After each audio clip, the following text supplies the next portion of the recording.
Okay, yeah, the recording has started. So yesterday we talked about CSS, Introduction to CSS.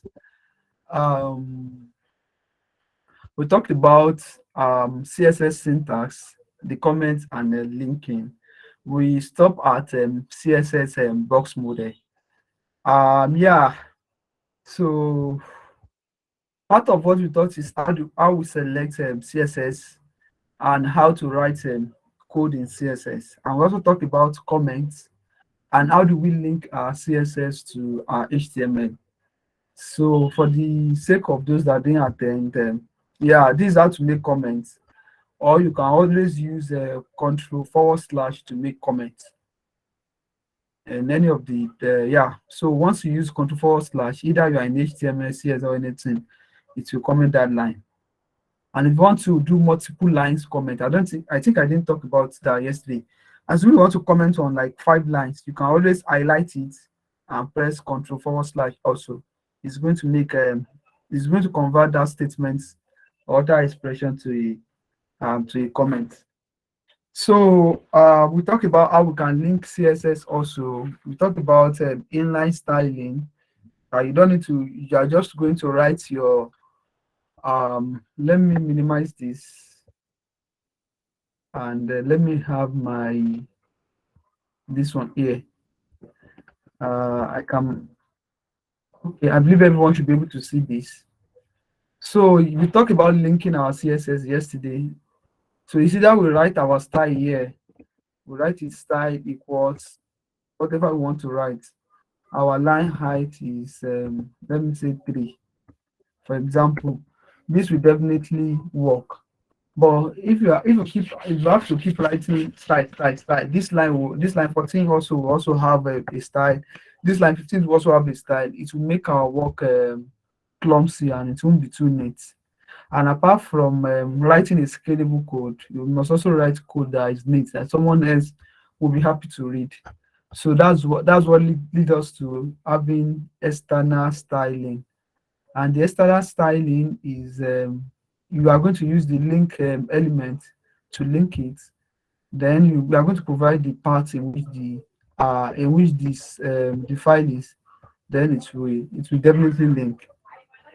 Yeah, we'll talk about CSS box model. I think I'll try and revise this in depth so that because I want to bring a concept out now that is very, very important. It's always the first thing you always see in the CSS code. In any CSS code you are doing, it's always the first thing you're going to be seeing. So now we'll talk about box model. We said box model, every HTML element has a box model surrounding it. And I gave an illustration about our house. Our house is like the element. Our house is like the element. Then we have our surrounding, our compound. Our compound is the padding that surround the elements that surround our house also. Why the border are like the our fence. We have fences after the border. After our compound, we have the fence. Our border is like the fence. Why the margin are the spaces after all those places that we have the electric pole, the drainage, and other stuff like that. They are like our border. It's giving space. They are outside the contents and the border. So that's just how I had that illustration yesterday. Now, so because this is my index.html, I think I can clear this and I can just use an h1 tag. We have most of us almost all the VS Code has emit. So instead of you start typing h1 like this, once you type h1, there will be suggestion. Once you type h also, there will be suggestion related to that. It will bring everything that's related to h. So once I type h1, you can type this and to definitely bring it out. So let me say welcome. Then I'm going to start the server. For the sake of those that were not there yesterday, or those that were not with the system yesterday, I talked about downloading this prettier. It's very good. Yeah, the picture is here today, thank God. This is what we call prettier. This is how it looks. Prettier code formatter. It's enable you to format your code and It also gives you hints if you are having any error in your CSS or in your code. So I talk about live server. So you go here and search for live server. So this is live server. Yeah. So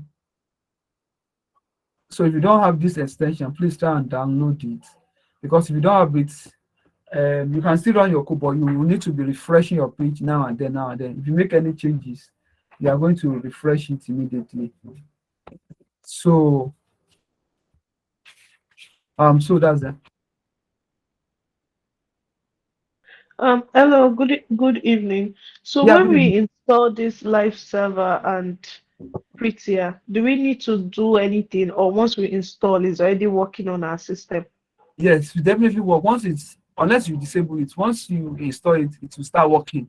But there's a way you can customize it. But I think that one is not, you don't really need it for HTML and CSS. When you reach JavaScript, you can learn how to customize. You can always talk about how you can customize. But once you install it, it will start working. Just like, Okay, thank you. yeah. So I guess yeah. So now, since we have this, if you right click on this, and I have here open with live server. If I click on this, it will definitely open my live server. It will definitely open my live server. So this is the welcome. The reason why you are seeing this red color is because we have some styling here. You can see here we said our color should be red. That's why we have it here. So for today's class, I would like to clear almost everything. This color of background color of yellow is too bad for my eye. So maybe you can use black also. Okay. And I can give every other color inside the stuff as a white. Yeah. Okay, so we have this. I believe everyone understands till this aspect. Now we talk about box what do you call it? CSS oh, sorry, box model. Sorry, we talked about CSS box model yesterday, and I want to give an illustration of it again, so that those that were not in class yesterday, they will not be starting with doubt, so that we will all carry each other along and know what we are doing. Now, like I said yesterday, let me extend this my browser, extend this for to some. Yeah, I think this is okay. Yeah, this is okay. I'm going to zoom this my. Yeah, I think this one too is there anyone that cannot see my both my screen and my console? Is there anyone that can see it? Okay, I believe everyone can see. Now I said box box model is like a box that surrounds our content. This welcome is the content, is what we have written, is what we have written. Now when I inspect this, now I Hi, click sorry, please. How did we get to this box server? How did we get to this? Yeah, the box server. this. Okay, sorry. Okay, now this is where we are. Do you I guess this is our browser, right? If you press if you right click and you go to inspect, there's always inspect in your work in your Okay. browser. If you click on it, you can easily anything you want. If you want it to be side by side, I think I should put it side by side like yesterday. Okay, mine is side by side. So if you click on these three dots, the dock side, you can decide how you want it. And if you want it in another window, it will always bring it for you in another window. Is that clear? Yes, thank you. Now, these are our content. These are our content now. I said this is what you have written. As we know, this is what you have written. Now, how do you now see the effect of that box model? That box model in our browser here. This is the box we are talking exactly. This is how the box look like. This is the box. Once you see, look at as I'm hovering on this, you can see all this some color here. Now, this is the content. This is what I've written. This is exactly what I've written. Now it doesn't have a padding. That's why we are saying dash. But I'm trying to. I will try and put our H1. Then I want to put a padding of, let's say, 10 pixels like this. Now it has a padding. If you look at it now, you can see now it's telling you that it's padding at the top. This top, the padding at the left, padding at the bottom, and padding at the right. These are the 4 value. If I give, like I said yesterday, if I give it 2 value, it will be up, bottom. Our top and bottom will be 10. Then our right and left will be 20. So if I give it, so you can give it 2, 4, 4 value. So if you give it 4, then that would mean that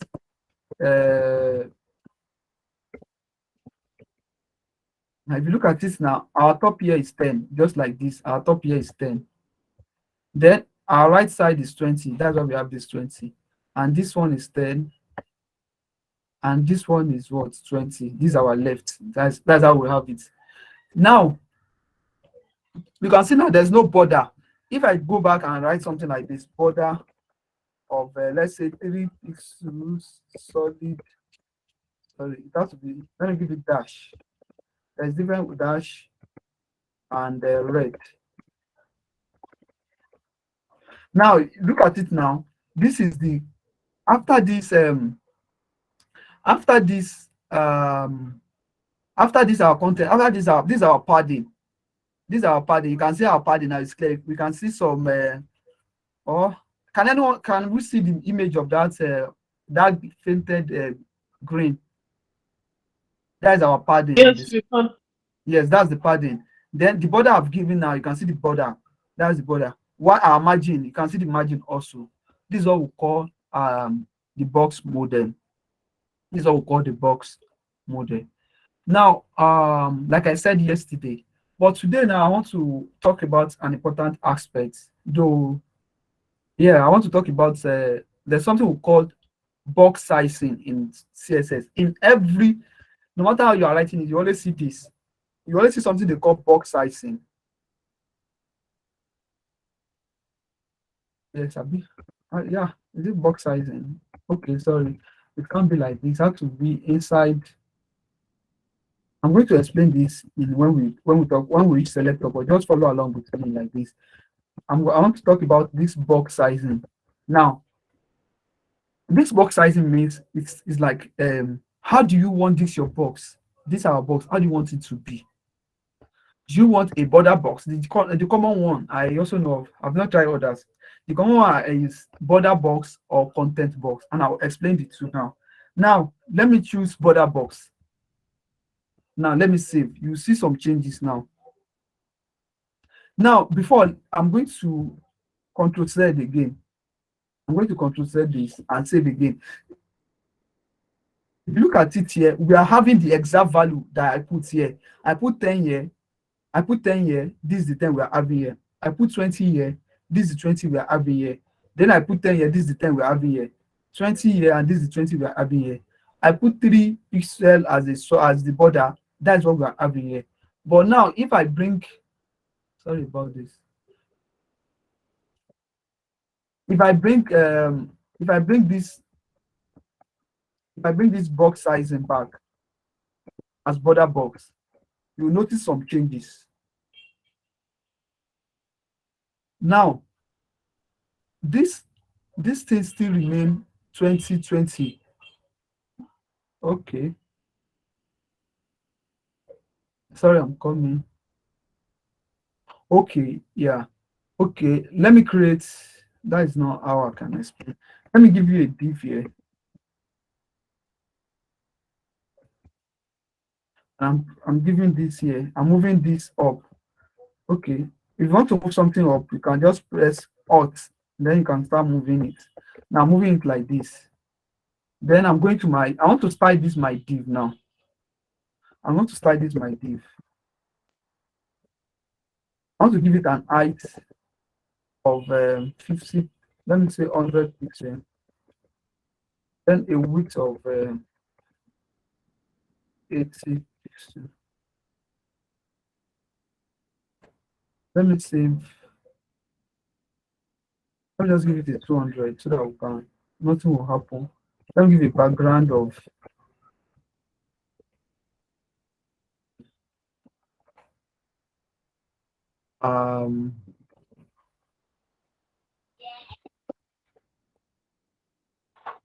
that's too large. Let me just give it. Okay. Now I want to explain the concepts. Let me reduce these two by 5. 5.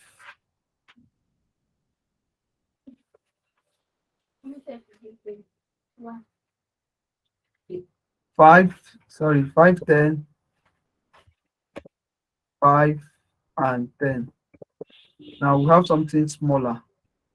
We have 5, 10, 5, 10. Yeah.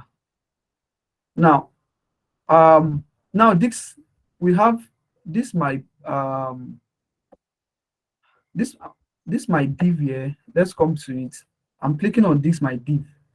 Now we can see this is the div now. Now what we mean by content box is this. Okay, if I give this and height of 100 pixels.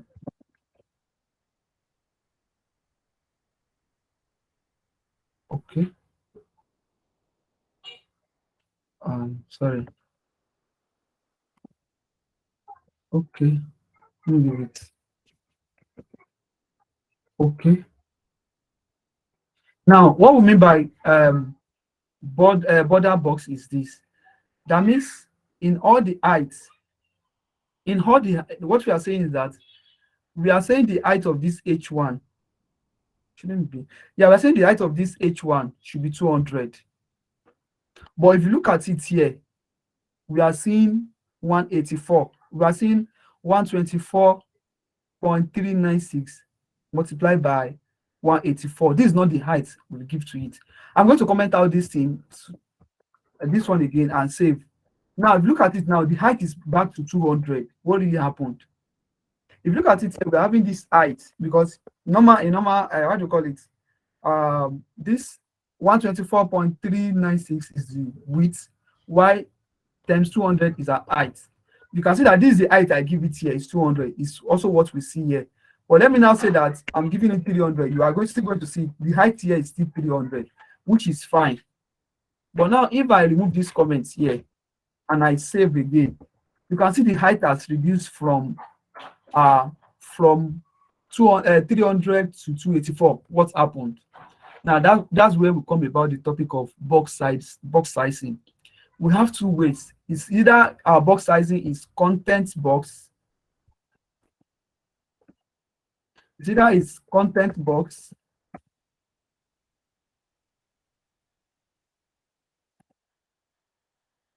So we have these two values. Either it's border box or it's content box.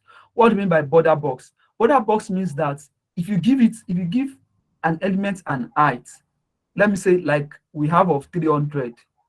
Any other thing, the margin, the padding, the border, the margin, the border, the padding will be removed from that 300. I don't know if we are together. The margin, the padding, the border will be removing from that height we have given to it, or for that value we have given to it. For example, now this one is 300, but what we are having here is 284. Now, if you are calculating it, if you calculate 284 plus 10, that would be 294, isn't it? 294 plus this 3 plus this 3 plus this 3, that would be what? 300. So we are telling, if you are using a border box, we are telling you that subtract any height we are giving, subtract the padding, the margin, subtract the padding and the border from the height. So now if I put border box here, so that's why we are having 284 now. As against that, what I put here is what? 300. But what we're having here is 284. It has removed this this padding of 5 and 5, that is 10. And this border of 5 and 5, it has removed it. So that's why we have what? 284. Now, so that's what we mean by what? Border box. The other option we have is content box. I think that's the default. The content box is the default. You can see now, in our content box, everything is back to what 300. So it's not removing the padding and the border from the value. It's just what that same 300 is what is there. It doesn't remove the margin, it doesn't remove the border, sorry, and doesn't remove the padding. It's just the same 300. Now, which one is do we usually use in CSS? So avoid a lot of ambiguity, because now we know that as we have already said that this H1 is the one that has this box.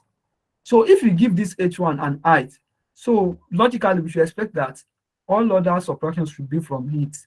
If you give it an height of 200, the border and the padding should take their own value from that 200 rather than each one of them taking their own individual value.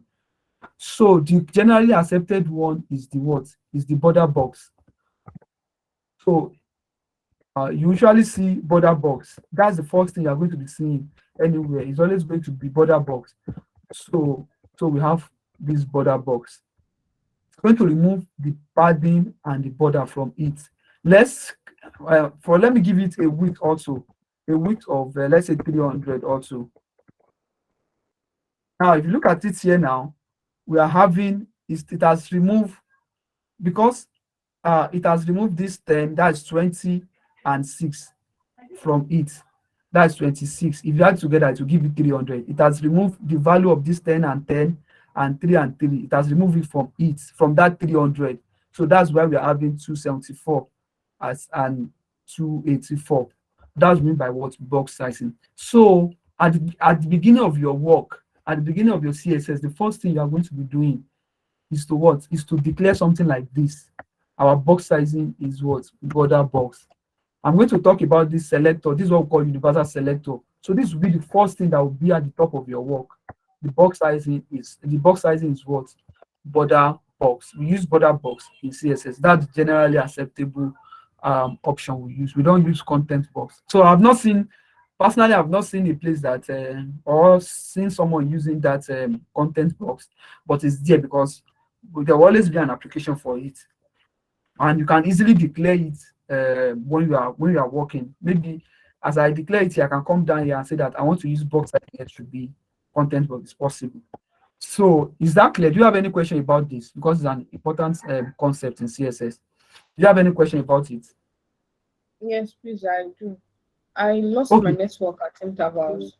So I only got to know that you were saying that whatever the value of our height and width is what this padding and the border will be deducted from the 300.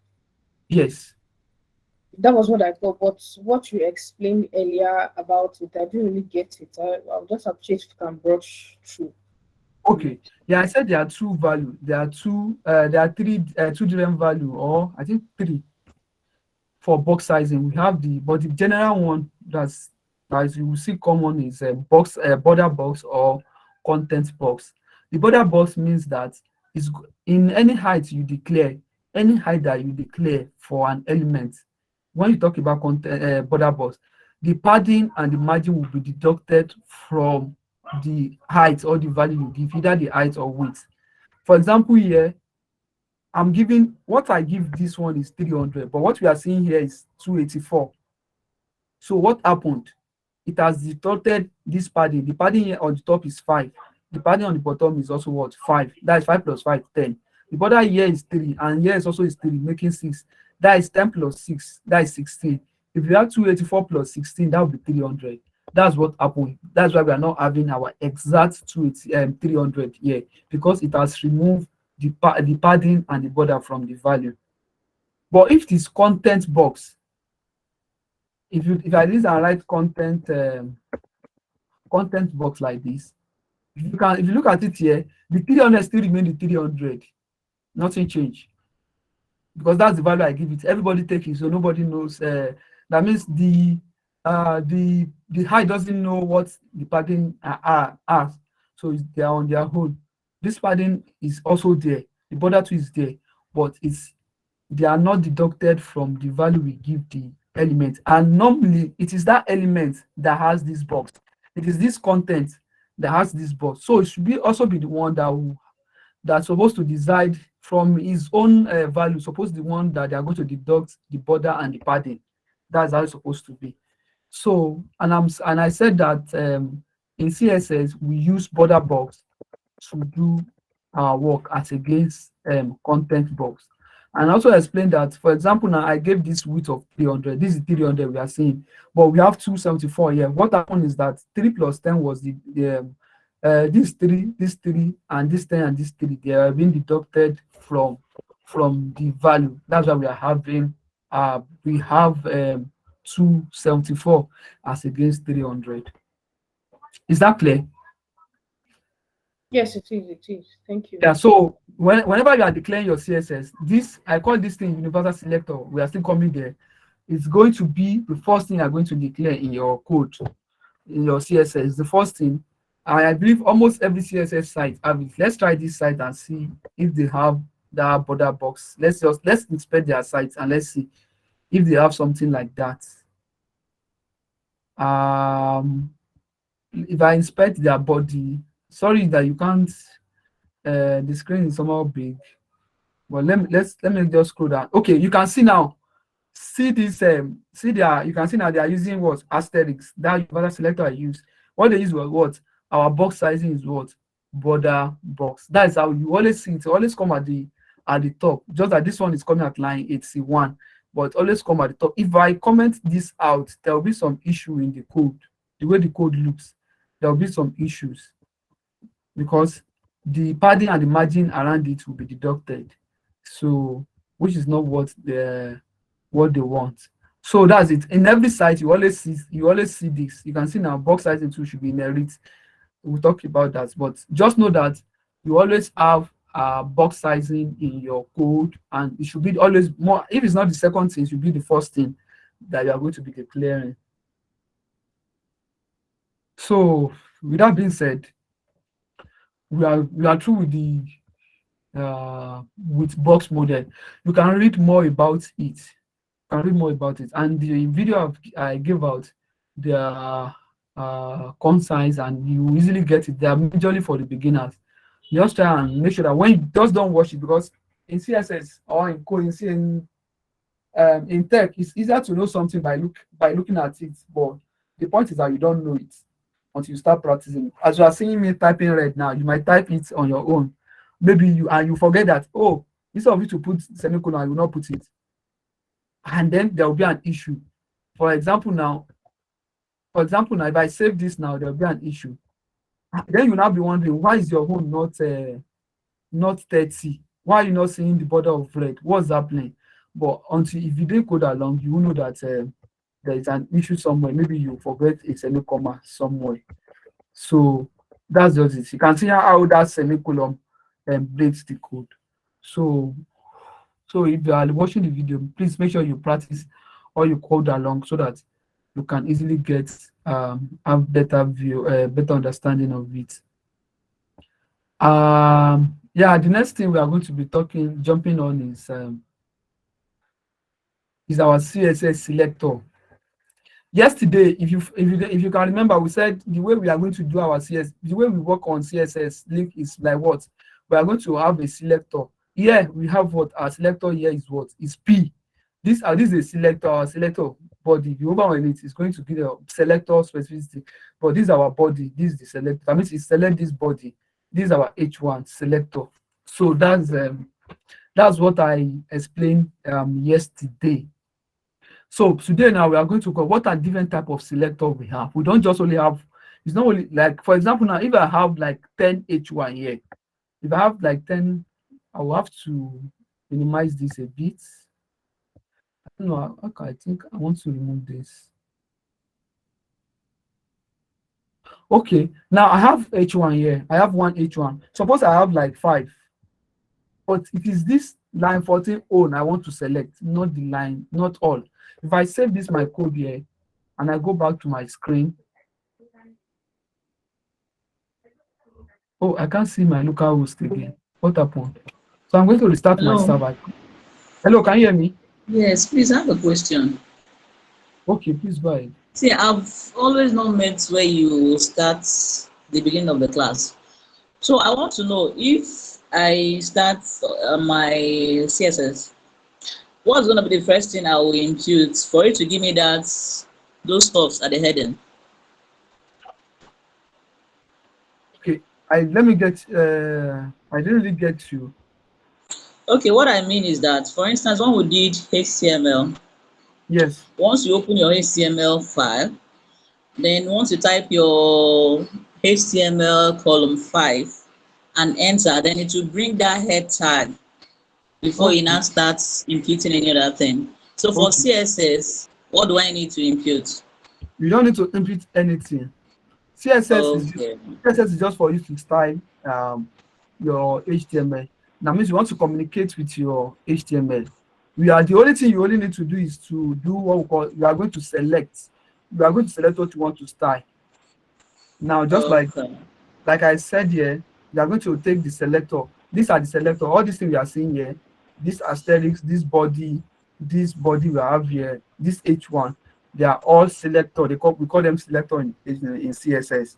That means we are telling CSS, like it's like when we are it's like saying, okay, the red man, the man in red. That means if you are having 5 different men, then we are the one that is wearing red, we know that is the one that you are talking about. That means that red is what is the selector. The same thing here with in CSS. Whatever you want to style is what you are going to select. Now, if you want to style Oh, the head thank design, you. okay, yeah. So today we are moving to CSS Selector, as I've said. Now we have there are different ways. If you look at it now, what we have been selecting since yesterday, they are what we call they are just elements. They are just elements like P tag, H1 tag, body tag. They are all the ones we are selecting, except this. Now I would like to open. Let me remove this. I would like to open Sorry, please, CS. I have a question. Sorry. uh, Okay, my question is, for the box, the CSS box we've been talking about, is there any Yes. specific what as in specific job it does or what it's used for? Like, is it only for heading or can it be used for? I want to know exactly what that box can be used for. Is it just for heading alone? No, it's used for. Is used for. It will be used throughout our code. That means what is being used for is this. Now, like I explained, if I go back, the content here, this, how do you want our content to be? For example, now I'm going to delete one H1 here so you can see. We only have one. Now, notice the difference. I'm going to delete this. And when I save, okay, you didn't notice any difference. Let me give it a good height of like 400. Now let me take this back. In normal sense, you will see there will be some changes because I will have to do okay. This is how it's being used for. Now the 400 I give this is no longer the 400 again. Everything is 400 actually, but there is a difference. But the height of this content is now what 284. Why the padding is the 5 year, the 10 year, and this one is 3. So it helps in our layout. It helps us to able to know how tell CSS how you want it to calculate your work. If I give it as a content box, now if I give it as a content box here, everything still now remains the same. Sorry about the noise.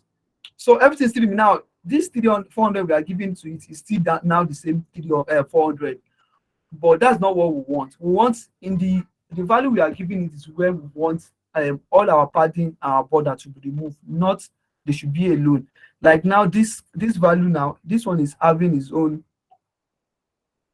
This one is having its own. Is having 300, the full 300, 400 we have here.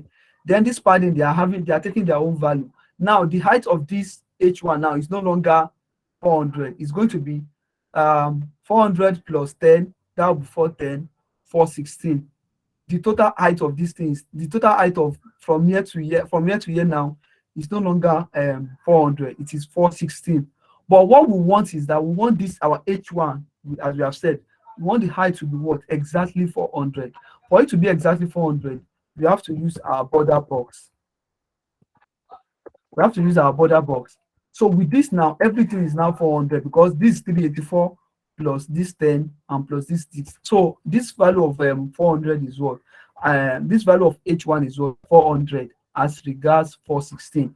So in essence, what I'm saying is that for this H1 border box, for border box, the height will be 400. And for what do you call it? I say box border. No, I only mean border box. Why this one is what? Content box. So for our content box, the height here is what? 416.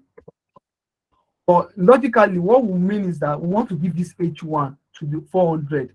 We do not mean that it should be what? It should be 416 because all these things are the ones that surround the elements. It's supposed to also be calculated when we are calculating the height. So that's the difference between the content box and the border box. But in CSS, what is generally known is to use border box instead of content box. Is that clear? Yes, thank you. Okay, now we are talking about selector. Now like I said, we have always been selecting by using. Sorry, I'm so sorry to take you back. That box, does it mean that we cannot write anything inside the box except for that welcome, except for what is in it? It's the content. Like now, look at this, our HTML. This is the element. Anything inside this is the one that is appearing. Whatever you want to write there will be there. Okay, so whatever we're writing there, yes, that's why it's just that box. This is my heading.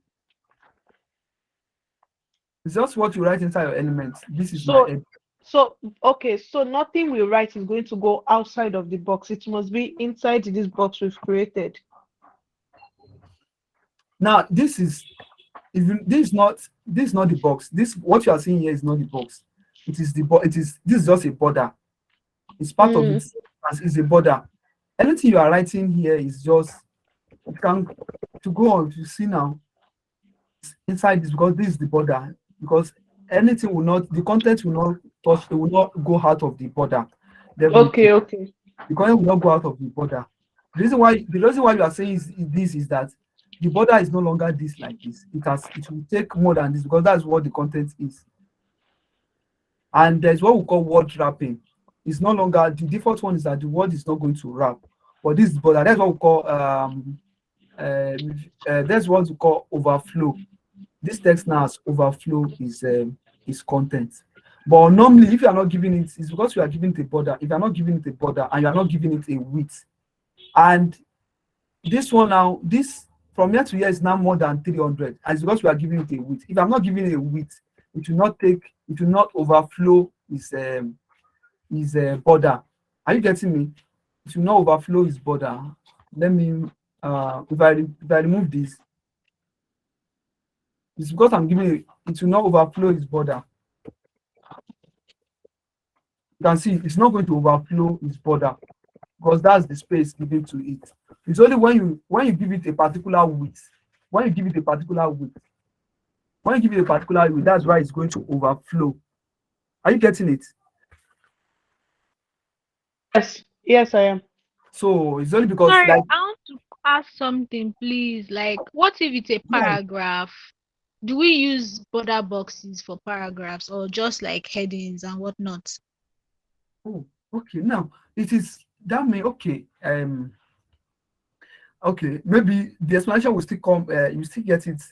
Let me okay. You know what? Let's move to selector. If you didn't understand this question you have, please remind me so I will go back. I think when we talk about selector, you will get more about it. Okay. Yeah, if you didn't understand when I explain selector, then I'll come over it again. Now, selector is the way of selecting is a way of selecting an element from our HTML. Now I'll be jumping to this place so I can easily see better. Or we can learn one or two things. I always recommend you using this as this is not what I want. But okay, I always recommend you using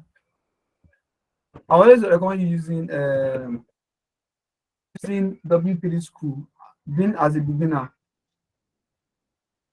Yeah. Now, CSS Selector I used to find, just like I said, it's used to find or select the HTML elements you want to style. We have different type of selector, and we have the simple one. Now we'll be talking about the simple one before we talk about the other one. Now, there is one we call. Let me go to my slide now. There's one we call the first one. I'll be talking one is what we call Universal Selector. Universal Selector is used to select everything, like universal. Anything you put inside that universal selector will apply to every element inside the HTML file. Anything you put inside the universal selector, any styling you put there will apply to every element inside the HTML. Now, how do you write universal selector? It is this asterisk is what we call universal selector. This one you are saying is what we call universal selector. So anything I'm writing here will apply to the body, you apply to H1, will apply to P. If you write P, if you write A, if you write P here, if I inspect, let me say, okay, now as you asked the other time, assuming I'm creating P of hello, now this since I've let me say let's just give it a font size of 30 pixels.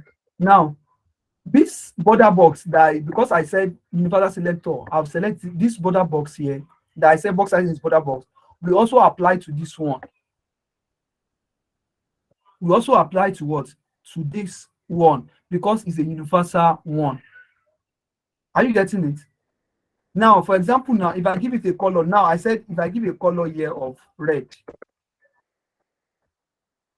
I will have to delete this body because this body will overwrite it. Now I'm giving it a color of red. Let's see what we have here. You can see everything here is what? Is red. The reason why it's red, I even like this one because this one is just, if I didn't give it color, it will give it red. If I didn't give it color, it will give it what? Red, because I have declared this color here. That means this universal selector means that anything, this size should apply to everything, every other element, unless it is redefined. If I put yellow here, this red will no longer work because I've redefined this color as yellow here. So anything you are typing, whatever you are putting here now, will always be red. If anything I'm putting here, if I put H5 and I write hello, it will also be what? The color here will also be what? Will always be red, because in my universal selector, I have said that what? All the colors should be what? Should be red. The same thing as this box sizing. So all these P2 will have a box sizing of what? Of border box. And so now that will take me to inspect it again. If I inspect it again now, I would like to maximize this so I can see it clearly. Now, if I select this my P, you can see now it's telling me that this P has this what? Also has this box sizing as part of this. I'm selecting this H5. It's telling me that this H5 has this thing, because this one is what? Is universal selector. It's being applied to this what? To this P. That's why we're having a color of red. Are we together? So someone that asks about if that P, if we write P element, we also have a border, a box sizing of border box. Is that clear now? Yes, it is. Thank you. Yeah. So whatever you declare inside your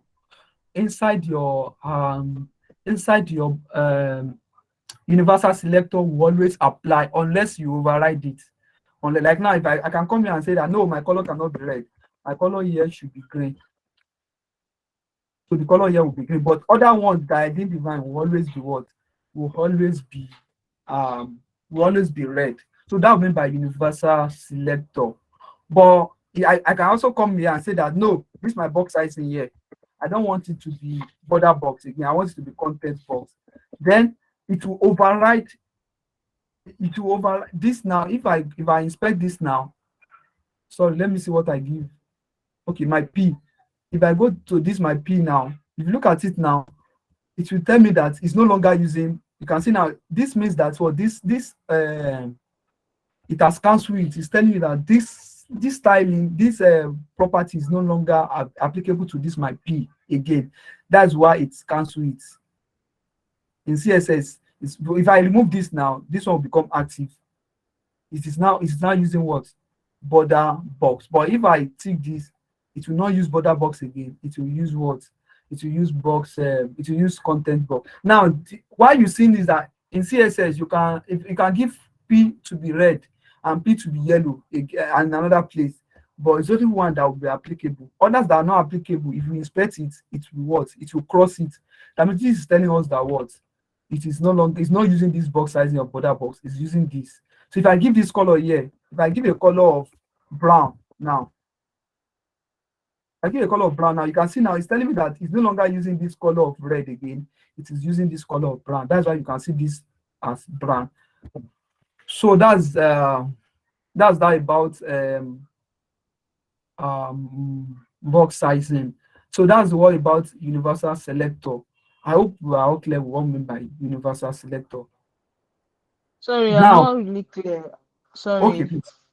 Sorry, Siaka. The universal selector, is it the one with the asterisk or the Yes, tree? yes. Universal selector is what we call the is this what we call it's called asterisk. This asterisk is the universal selector. So anything that you want it to apply to every styling, if you want it to apply to every style, like now, I want every of my elements, either H1, H2, H5, my form, my input should have a box sizing of border box. I want every one of them to have box sizing of border box. That's what I'm putting inside universal selector.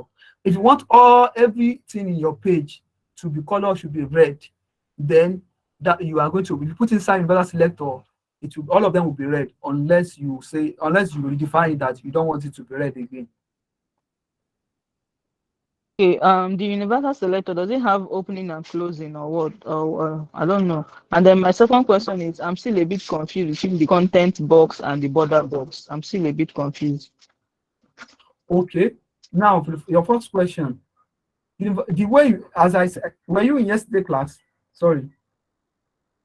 Yes, I was. Okay, the way we usually select an element in CSS is by what? By taking the selector, either if it is A or P. This is what we call selector. I'm going to write a comment here so you can see. I don't know why I can't. Is it well, I don't know why. So okay, now I'm going to make a comment up here. This P here is what we call selector. Or if you look at my screen here, if you look at my screen here, I explained yesterday. This is the way we usually write. This is the way we usually write CSS in.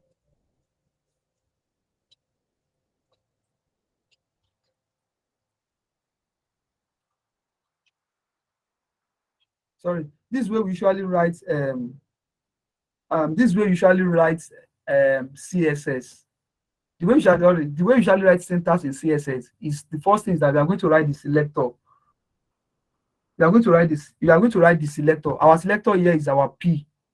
Then after then, we are going to have a declaration. Our declaration, what we mean by declaration is this curly braces. Is this curly braces? That would be like declaration. Are you getting it? Yes, I am, please. Thank you. Now, then we are going to write property. What's the property you want to give it? A color. This is what we call property. Then the color here is red. This red is what we call value. So now that's why we have, you take this. This is the selector. These are property and these are value. This is what we call, this thing is what we call our declaration block. You can write millions of lines of property there. This you can say our background should be our background color should be antique white like this. So these are way of writing it. You can write 10, you can write 100. The only thing is that you want to make sure that if you are writing, if you are going to be writing more than one, it must have a semicolon at the end. That means when the computer is reading it, you know that this color is there, it stop here. You know that it's stopping here, then it's going to take another one. But if you don't put this, then you are going to be having error. You are going to be having error. If I take our console now, we are going to be having error as regards this that P. Yeah, as regards that P, we should be having error as regards it. You can see now this color is not applicable. It didn't read this background, this color, this because what he reads is that color is red background, so he doesn't understand this. So it's telling me that invalid property value. So you must make sure that you put a semicolon at the end of the first one. But if you are writing just single one, or at the last one, you don't need to put semicolon. But because I'm using Prettier will automatically help me to format this and put that semicolon at the end. Is that clear? Yes, please. Thank you. Then my Okay. second question, you've not answered it. The one with the Okay, content now box and the border box. in the content box, in the border box, our padding and our border will be removed from the height that we specify. Now this element has, for example, this H1 has an height of what, 400. But now let's check if it's what we have here. If I inspect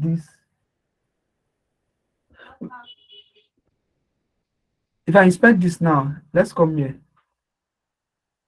Now, if you go and see it, I'm saying this height is what? The height is what? 400, right? But let's come to here. The height here is not 400, it's 384. So what happened? What happened was that in when we are talking about border box, it will remove the padding and margin from the height. It will remove the padding and border, sorry. It will remove the padding and border from the height. Now, if you look at it from our calculation now, let's do it. 384. 384 now, we have our padding of 5 and 5, that is 10.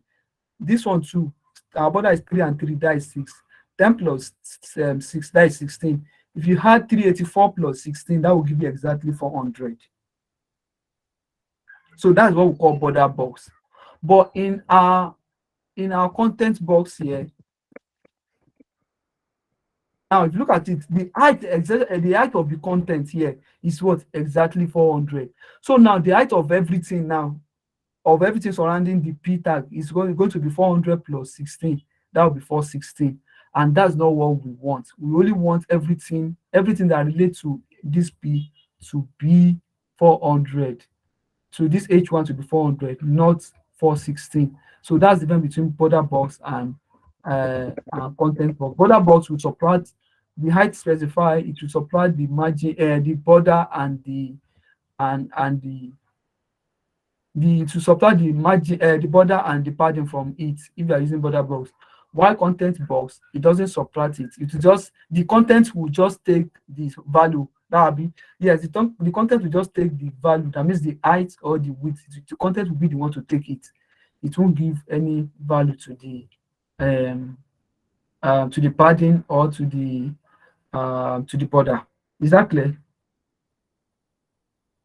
Yes, please. Thank you. Okay, thank Okay, you. So please, I now, have a question. I thought the code for the selector was asterisk, but now you're using P. no. I'm using that to explain something. Oh. This is still here. This asterisk is still here. Okay, so what This is what what is called the universal okay? The asterisk is for the universal selector. So what is the P for? selector. P is an element is an element here. You Oh, are P is the selecting this element. paragraph. Okay, sorry. Yes, the paragraph. Okay, well, yeah, you call it paragraph. Sorry, it's P, and that's just yeah. Is that clear? Okay. Because we are selecting Yes. P. Okay, I get it now. Okay. Thanks. Yeah. So now we have talked about universal selector. So and one good way we usually use our universal selector is this. And now let me give you another way, another thing we usually write inside universal selector is this. Now I'm going to give everything a background color. You see some things here.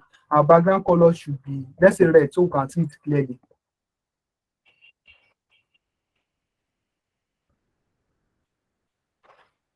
Okay. Now, okay.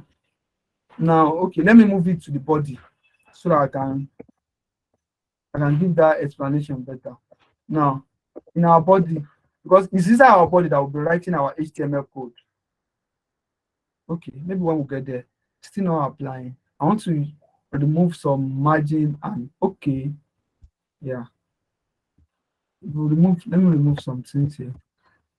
Some things here. Okay, we can just remove this.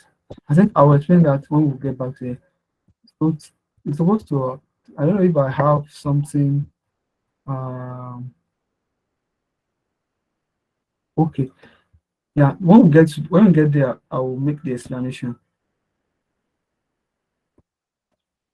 Okay, we can remove. I want us to remove all this styling we have here, and all this styling we have here. So this is what we have for now. So this is what we have for now. Okay, okay. I will explain when we get there. Now we have we also have apart from that we have this. Apart from universal selector, we have element selector. That's what we have been doing. We are going to select the elements. If you are using H1, we are going to select H1. If you are using H2, we are going to select H2. That's what we have been doing. Another one we have is what? ID selector. Now, So sorry, for the elements, that means we'll use the universal selector, then we'll just put the elements we want to select inside the universal selector. no, universal selector is just like now.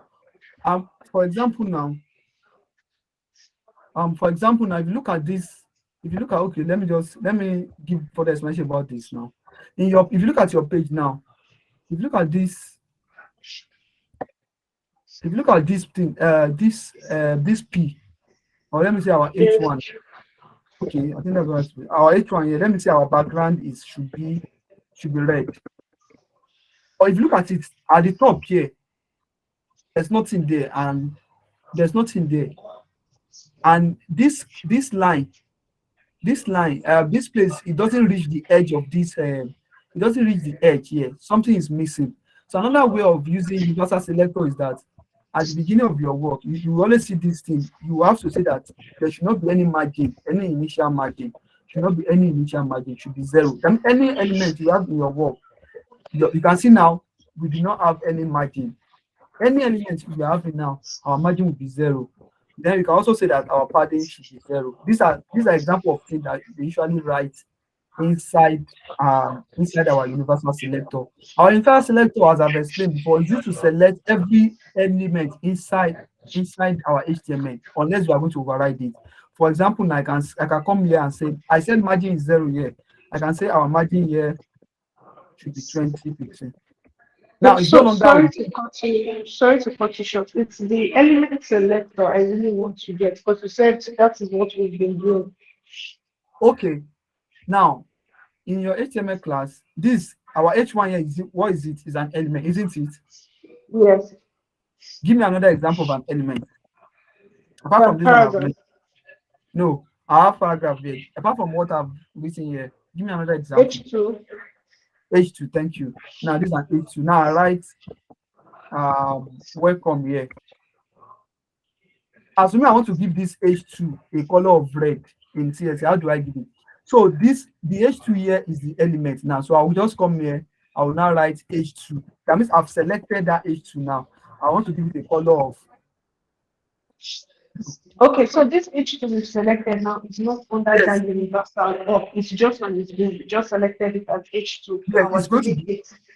Yes, you are going to give it. It's going to take that only that H2 is going to have this color. But if I give everyone in this place that I give the color of blue violet like this, any other if I didn't give this H2 color this if I remove this color now, let's go back to our screen. You can see here it's having this color of what? Blue violet. That's what it's having. Everything is having blue because we are using universal selector. Universal selector means that every element inside that HTML will be having this color. But now if I come here now, I give it a color of blue and I save it now. My H2 will no longer be will no longer be valence blue. It will now be the real blue. Okay. If That's what we mean by element selector. So we have been using element selector since. If I write, I can come here now. I can say another. Let's say our mark Q. There's this thing they call mark Q. Our direction. We don't need this. Let me just don't put values. Welcome to Web3 ladies tutorial. You don't usually see this on your screen. This is what they use. Hope without writing direction it works. Okay, now it's coming now. Now, if you look at this thing is having this violent blue, blue violent or something, because this is what I've given the color here. I've given the color here, and the universal selector should be what? Should be blue violent. If I come here now, I'm selecting that mark Q again. I write with the spelling, and I give it a color of black.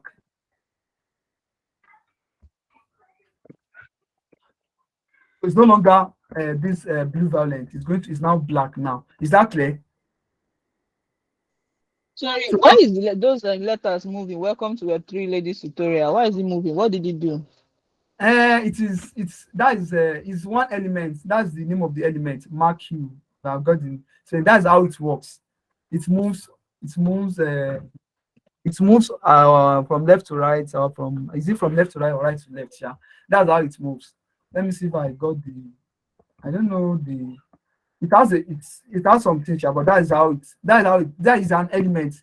It moves on the screen. So if you want, you always see something like this, maybe on the website or something like this. This is the HTML element they use. It's an HTML element also. Do we get it? Just like we have a form in HTML in HTML. That's how we also have this marking. It's just going to be moving. It's just going to be taking the word left and right like that. So now I can leave it like this for now. Now I want to move to ID selector.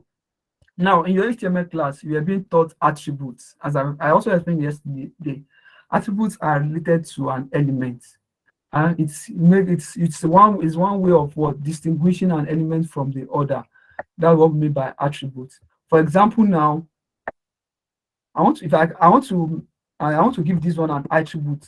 There are different type of attribute we have. There are some that are built in, and one example of built-in attributes is ID.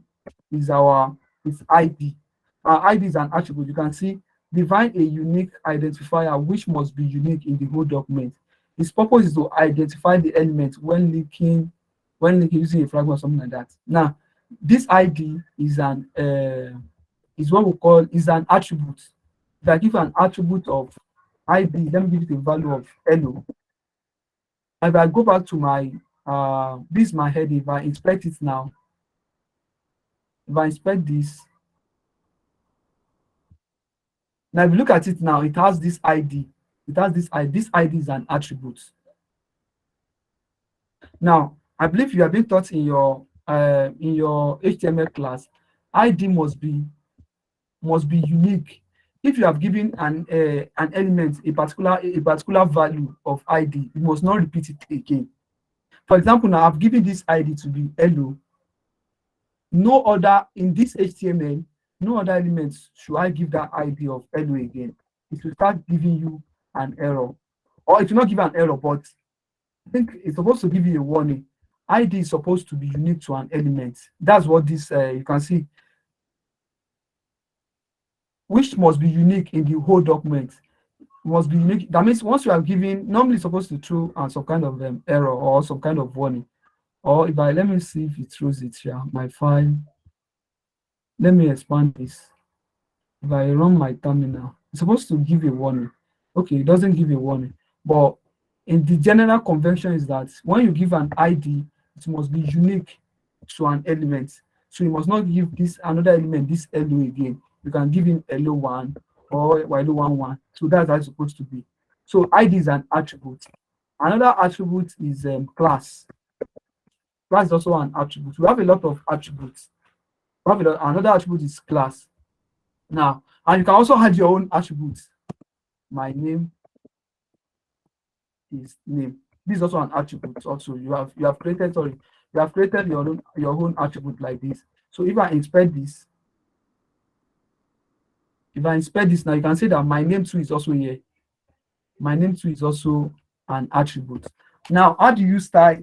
And like another way of selecting an element is by giving it an attribute. For example, now let's delete this for now. We have given this my hello, my hi, my this my my paragraph tag element as what we are giving it an ID of what hello. Now, how do we, if I want to select only this one, assuming I have something like this, I have three P, but I only want to select this first one that has an ID of hello. How do we do it?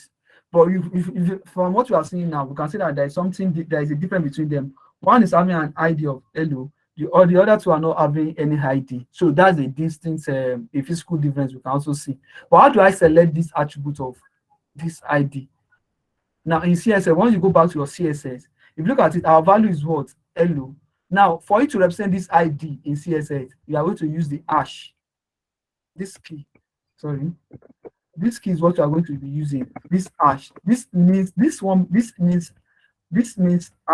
in CSS. But by writing this, CSS will know that you should go and look for what? You go to HTML and look for an attribute of ID that has a value of hello. Let's have your question. If you don't understand up to this, please. Can you go over the unique from that hash thing? Like if you want to select with the ID, yeah, I don't really understand this. Now, we have given this an attribute of an ID of hello. If you want to select it in CSS, this ID in CSS means hash, this hash key. Then what's the value we are giving it? The value that you can see now, element is telling you that what our ID is what. You can see it here. Now this is telling you that now CSS is now reading it for you. It's telling that this thing you have written is that you have given that element an ID of what? Hello, that has that value of hello. Is that clear? That's what it means. Sorry, just to make sure I understand, like if you've given that ID, whatever name or title you give that ID, you put the hash and the name in the CSS We call it column. value. This is a property. Okay, value. Or So hello is the value. This is a attribute. L is the value. Thank you. So it's now the hash the value. That's why you can see CSS are able to interpret it that well, this thing that you have written, it means that what our ID was hello. Okay, thank you. Now, Okay. down to a color of green.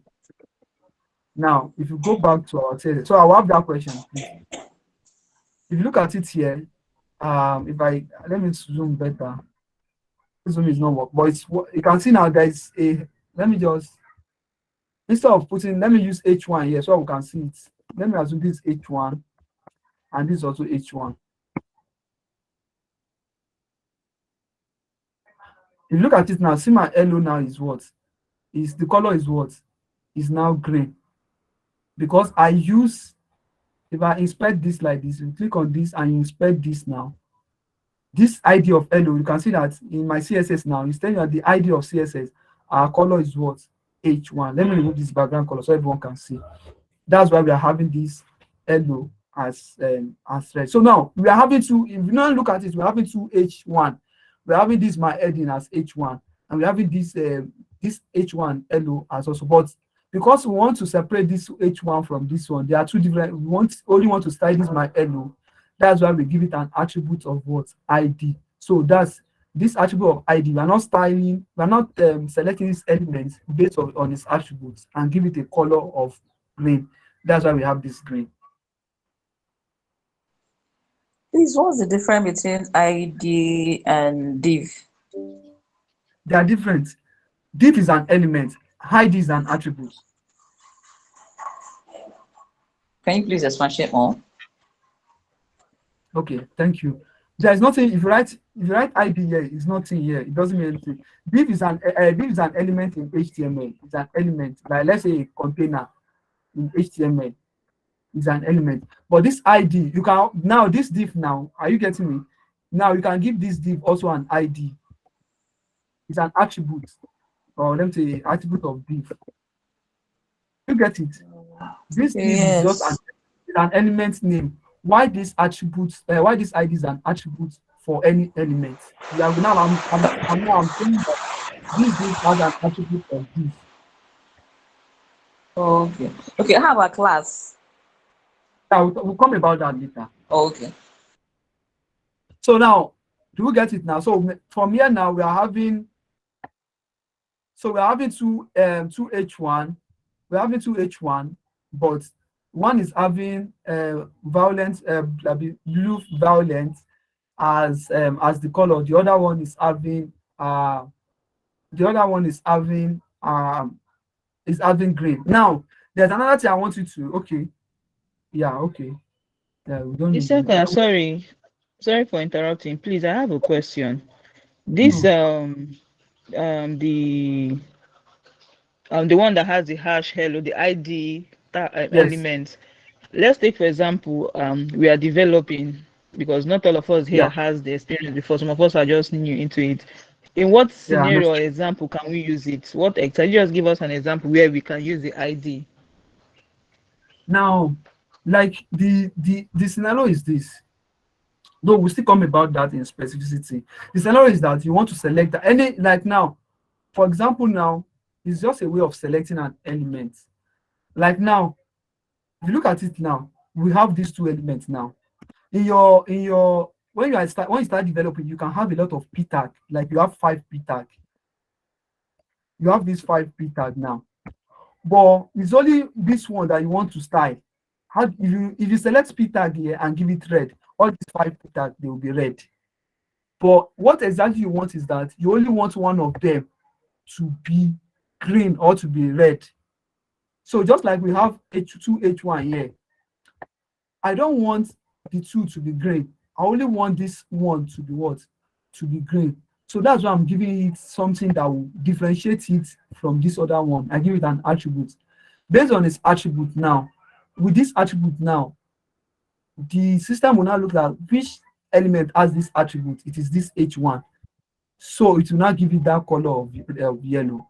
So it's used to, if you have 2 or 3 different elements that are the same thing, enough for you to style it. Like this mark hue now is the only one here I can select mark hue in as an element. I can use element selector. But if there are 5, if there are 8, I can't use the because I only want one to have a different color. It won't work. So I have to give it an attribute or a class. That's how you are going to. It's just used to select an element if there are many or based on it.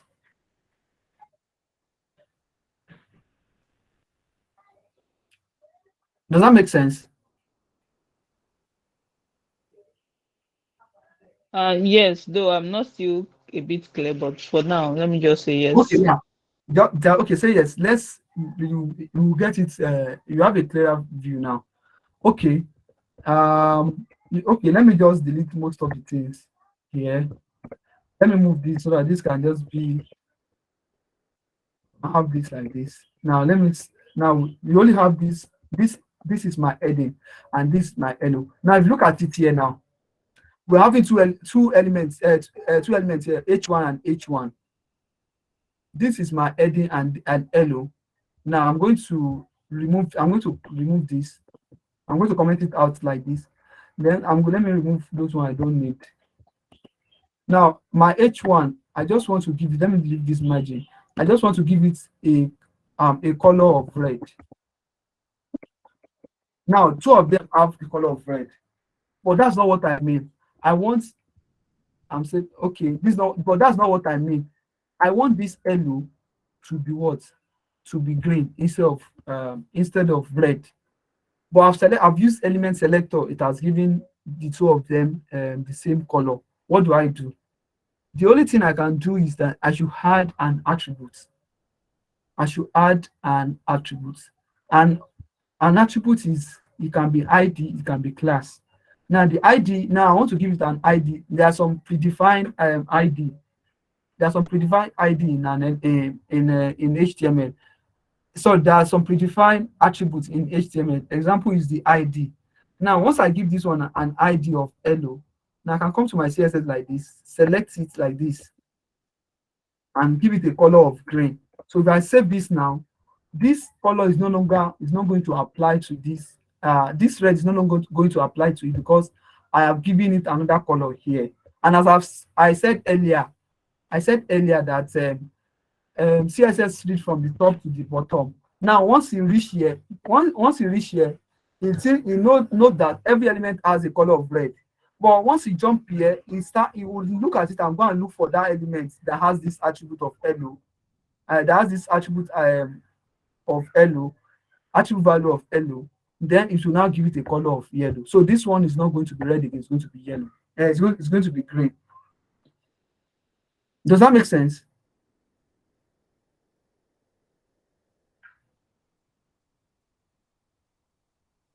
Hello? Yeah, it does for me though. Okay. Now, okay, I don't like how we are having multiple screen. If I close this, what happen? Okay. Now we have talked about element selector. We have talked about ID selector. Now the next one is class selector. Just like someone asked, as we have an ID attribute, we also have a class attribute. So you can both of them can still say that I can give it a class of hello also. And give it a class of hello, or so as it will lead to a lot of questions. Let me put it here. I'm giving this class of what? Hello. Now the way we are going to select, as I've said earlier, we select class, we can select ID by using hash key, but for class we'll be using dots for class. Now you can see now this H1 has a class attribute of what? Of hello. So now if you go to my CSS now because it is a class, we will put dots. That's how we select class. The attribute class in CSS, we use dots. Then what is the value? If you look at it here, the value I use here is, okay, then let me use hello. Let me say class hello. This is what I use now. So if I come here now and I said class, I would say class hello. Then I'm going to use my declaration now. Now if I now say our color should be, instead of color should be blue. So let's see what happens. Now this heading is no longer this heading is no longer red. It's not blue. If you look at it here, in this place now, my debugging now, it has cancelled this color of red that we see here because we have given it another color here of blue. So that's how we are going to be using our attribute selector. Is that clear? Yes, sir. Yes, Okay. yes, it's clear. Okay, thank you. So we have talked about element selector, ID selector, and class selector. So that's just Hello, sir. Ma? I have a question. So, sir, as it stands now, what's the difference between the class and the div? The class and the div. Mm. Class is an attribute, just like an ID. Just get this thing. ID, a div is an element. A div is an element. A paragraph is an element. H1 is an element. Okay. Is an element. But all of them, H1, a div, a P, a element, they can have attributes. And the attributes can be a class, or it can also be an ID. Oh, wow. Thank you. Sir, please, can you Don't worry. comment on the class selectors? Okay, now we have class selector. Maybe let me make sure that this is not wrapping so it can be a line. Now, in your HTML class, we are being taught attributes. Attributes are just something like all of us, we are here, we are wearing different clothes. or we are bearing different name. If I say all human beings should say hello, everyone is going to say hello. But if I call someone and if I say Oluwabukola should say hello, that actually that Oluwabukola that I'm saying anybody bearing a name of Oluwabukola should say hello. That the CSS it means that what a name that name will be what the attribute. Why Oluwabukola will be the value. So it's only the person that is bearing Oluwabukola that is going to answer, because that is his own attribute. So now if I give now we have another we have two H1 here. One has one has a class of hello. So now if we want to, we can select an element based on the attributes. Just like now, if I say someone that the person that is wearing red clothes should stand up. So I've selected, I didn't call the person's name. I didn't say P or call the person's name, but I have mentioned the person by what? By taking the attribute of the clothes that is wearing, which is red, to select the person. Then it's going to stand up. The same way here now, this element that is having a class hello, I want to select it. If I go to my CSS now this dot means class. You are going to put dots here. If you don't put dots, CSS will not understand this. CSS will think that this is an element. You can see now it's putting as an element. CSS will think that this is an element. But if you put dots here, CSS will understand that this is a class. You can see now it's putting a class of class hello. So Yes, then any style you apply to it, it will work, just like we have here. An element can also have both a class and an ID. Let me give an ID of heading. Now, if I come back to my, as we said earlier, this hash here is what we use for our ID. Then I have my heading, just like this. Now, I want to give the background color of aquamarine. You can see now the background here is now what? It is now the background color here is now this aquamarine. So now I'm using the class to give it a styling, and I'm using the ID to give it a styling. But now the question is this: in CSS we call specificity, but that will be explained later. I think someone is talking, but I couldn't hear what you are saying. Or was it a mistake?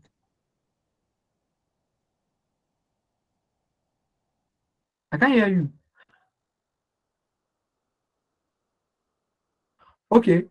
Now, so Penny, we hear from. So an element can have both ID attributes and a class attribute. Oh, so let's also move on.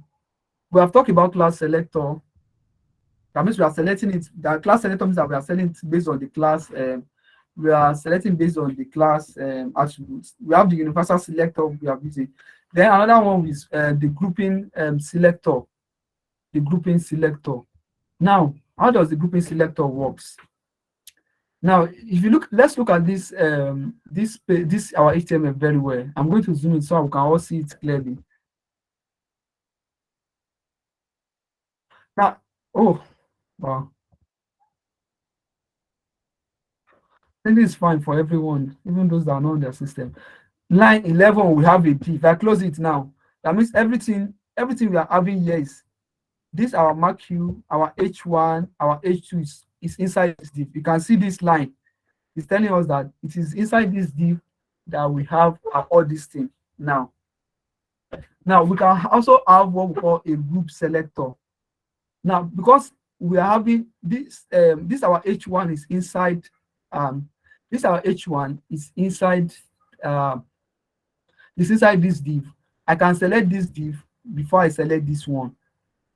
I can select this div first before I select one. But let's use this our MarQ to be an example. This our MarQ is inside this div, so we can write something like this. We can write something like this. We are selecting our div as an element here. Then what is there? Our MarQ. So this is what we call group selector. That means, look at it now. If you look at my screen, it's telling me that we are having a div, then we are having a mark Q inside. That means we are selecting div. This is the first element we are going to see. Then we are selecting this. Now I'm going to give you just a short, a simple explanation. Look at this. So look at this thing. It's saying is 002. It's saying is 002. Now I'll tell you why it's saying 002, but just notice that it's saying is 002. Now let's go back to when we are having the element. What do we have? It's saying is 001. That means it's telling us that this aspect, the third column here, is telling us that it is the specificity for an element. The element here, each element is 1. So it's saying that we're having 1 element here. Now, because we are selecting 2 elements, it's saying we're having 2 elements.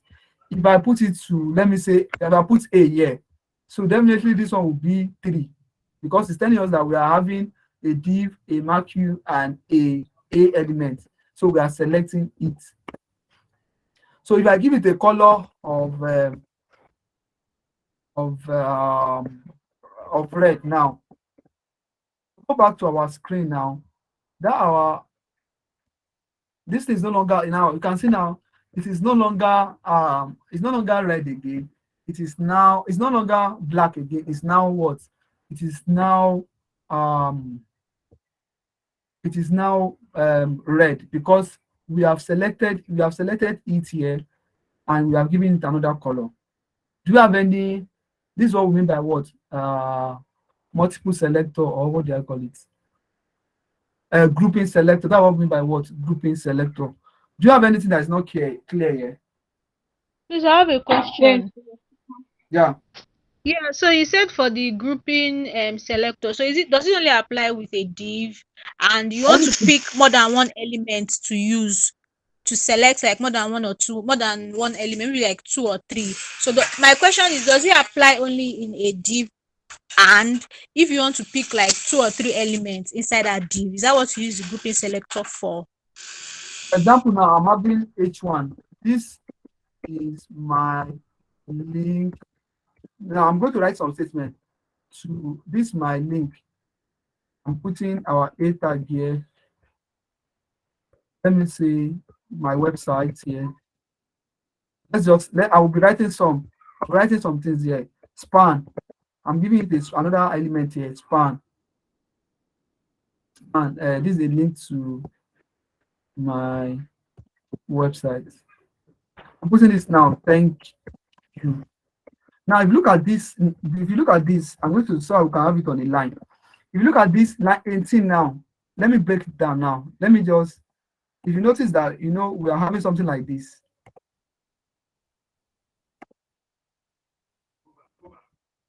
This is my H1 here. This is my H1 here. You can see it. This is my H1, but it's having a word here, its own content. It's now having a element and also having a word, a span element. So inside my H1, 2 elements are inside.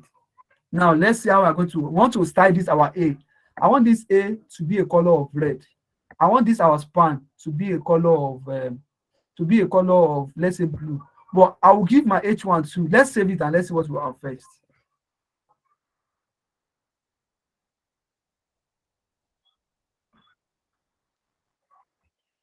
So we have, this is the link to my to my website. I will remove something so I can be clearer, because we are having I'm removing this violence. Now if you look at this my H1 is having what? A color of red, because that's what we have given, because we are having H1 here. So it's having a color of red, which is understandable. Is that clear? But now I want to make this my A to be blue. What is inside my A is website. So this website, I want it to be blue. How do I select it? Because I know that my A is inside my H1. So I'm going to say H1, then A. This is grouping selector. Now, I'm telling you that after you should check H1, then there is an element inside it, which is A. Give it a color of blue. Now my website is no longer, everything is no longer red again. My website is what? Is blue. I can give a font size now. I can reduce the font size. Our font size should be, let me take 5 pixels. I want to reduce this one. If you look at this one has reduced now. Let me put 10. That one is too small. Now, you can see now, I've only styled this. I'm not styling everything now. I'm styling this website alone. Now, if you look at it inside this again, we have a span again. If you look at it, this span is not inside this A. This span is only inside this H1. So now I'm going to come here, I'm going to say H1 and span, because that is where it is. I'm giving it the color of green. So my thank you is now green. Now let's assume that inside this my thank you now, I'm also having, inside this my span, I'm also having another A here. And let me say another A. Going to take the, because his parent is the span, right? His parent is the span. So it's going to take the color of the span. But now if I come here now and I say H1 span, and I say my A, that means the A. If I say our color should be let me just give black. You can see now my another A is no longer this color again, because I've now selected it.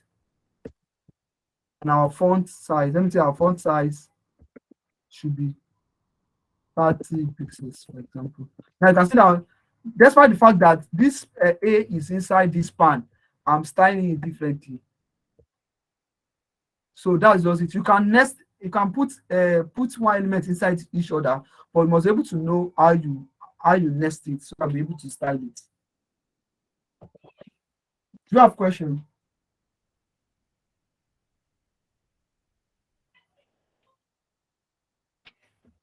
Do we have questions? Yes, No, I need you to clarify me on this thing now. So this means that that's sorry. Okay. For us to use group selectors, it must be that we have a tag under a tag under another tag. No, it's not necessary to be a tag. For example, now assuming this A has a class of let's say has a class of website. Can you see my screen better? Assuming this our A has a class of website. You know now what I'm saying, that now after H1 we have A, but instead of select, assuming we have thousands of A, I want to select this only this A. I can use this class. So I will now go here and now say, instead of H1 and A, instead of writing this H1 and A here, instead of writing this A, I can just write dot website, because that's the class I gave it to it. It will still work. If you look at it here, it's now telling you that H1 and an element inside H1 that has the class of website.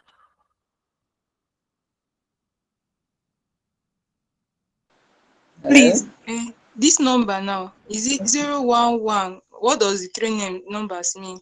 You've mentioned the last one, you say it's element. No, it's used for specificity. That means it's telling you that there is a class is being involved. It's telling you that a class element is being involved. Okay, the first 0 is what? Is for, okay, let me just explain, Sha. The first 0 is for ID. Look at this now. The ID is 1. It's telling you that the first one is for ID, class, and element.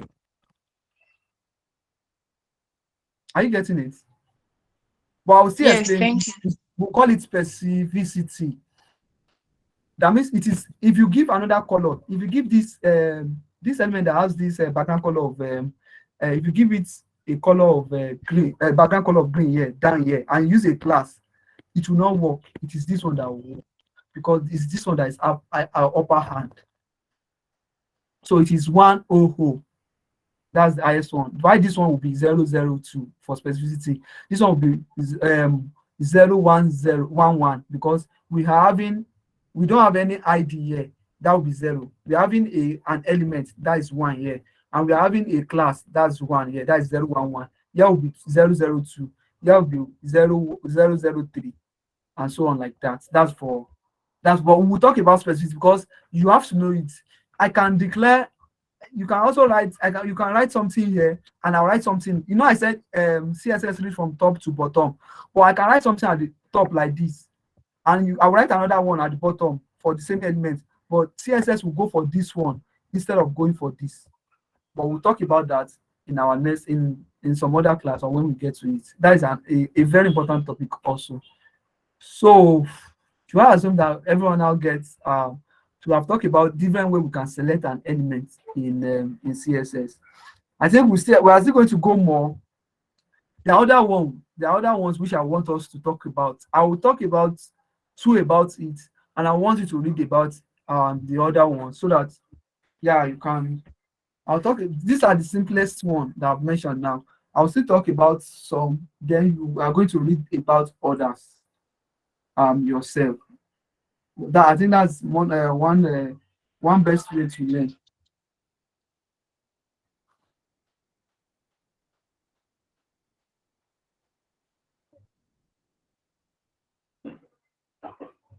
Can you hear me? Yes, you can hear Yes. you. Okay, thank God. Okay. So now I'll be talking about, so give me seconds.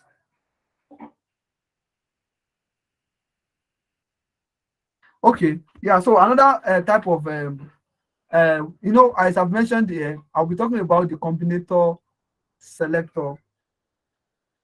I'll be talking about some. Now we have talked about, this. Now I want us to talk about this. The combinator, we have a combinator selector, that which we have done. This, we have combined h1 and class, h1 and element. We have combined elements and class, elements and element. We have combined. We can also combine ID and elements. Now there's something we call descendant. Sorry, descendant selector. Now let me start making a comment. Type of selectors.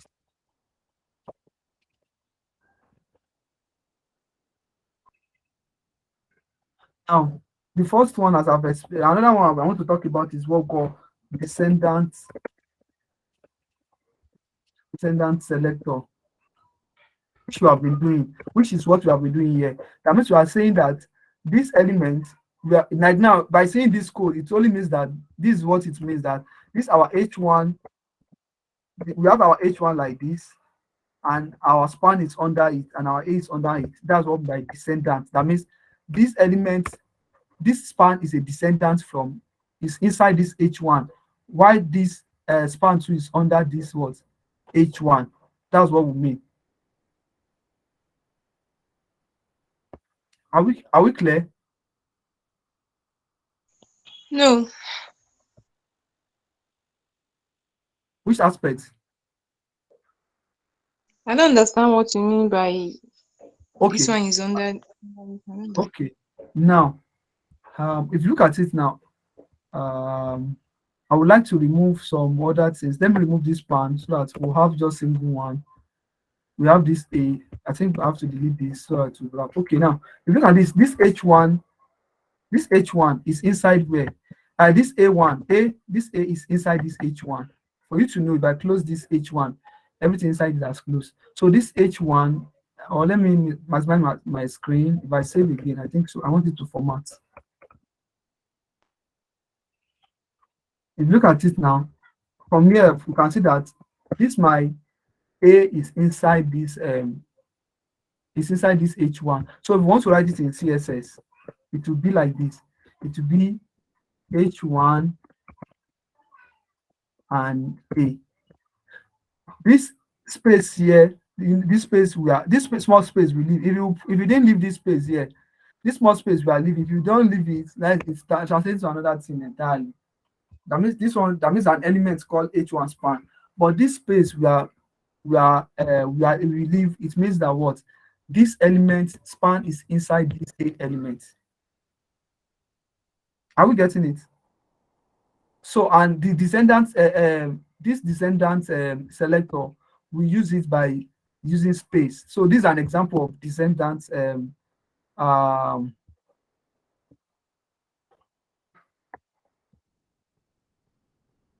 this is an example of descendant,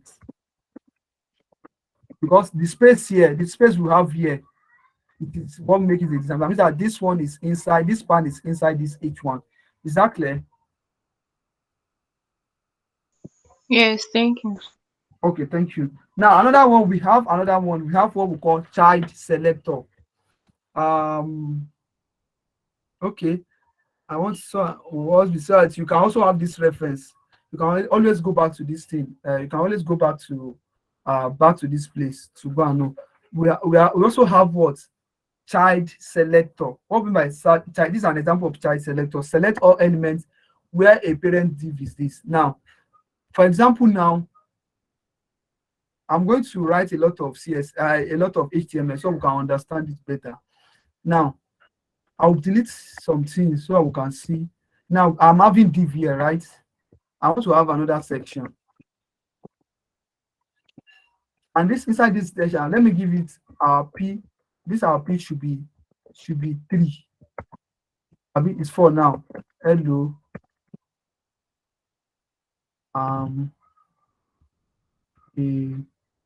Let's just have it like this, a paragraph. I also have this section here. Let me say section here, we have something we call, there's an element called small. If I have small like this, and I say we have it in 3 places. Yeah, we have it, let's say it's not hello. No, sorry. Small 1, let me just put like this, small 1, so we can end up here.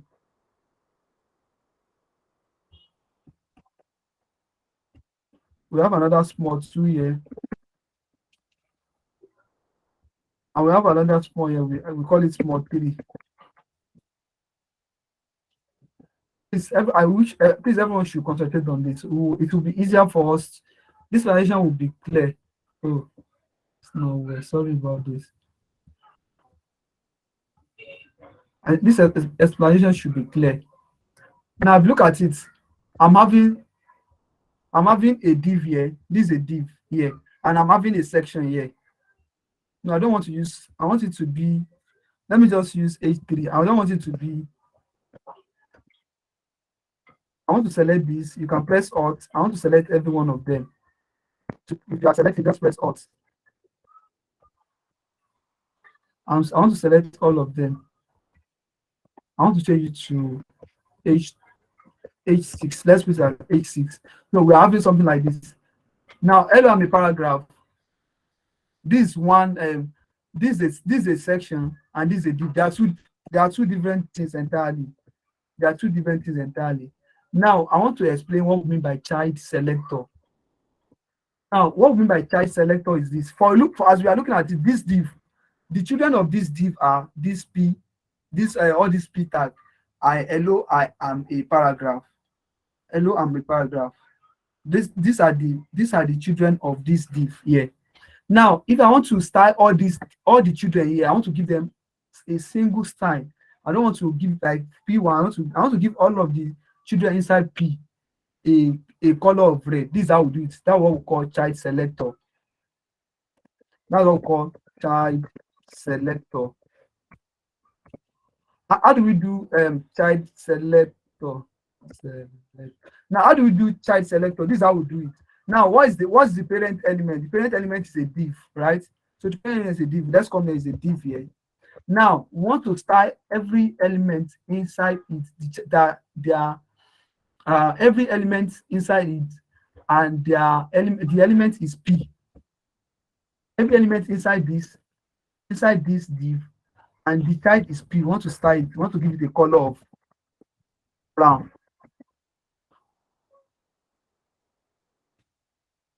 Oh, I don't think you can see it.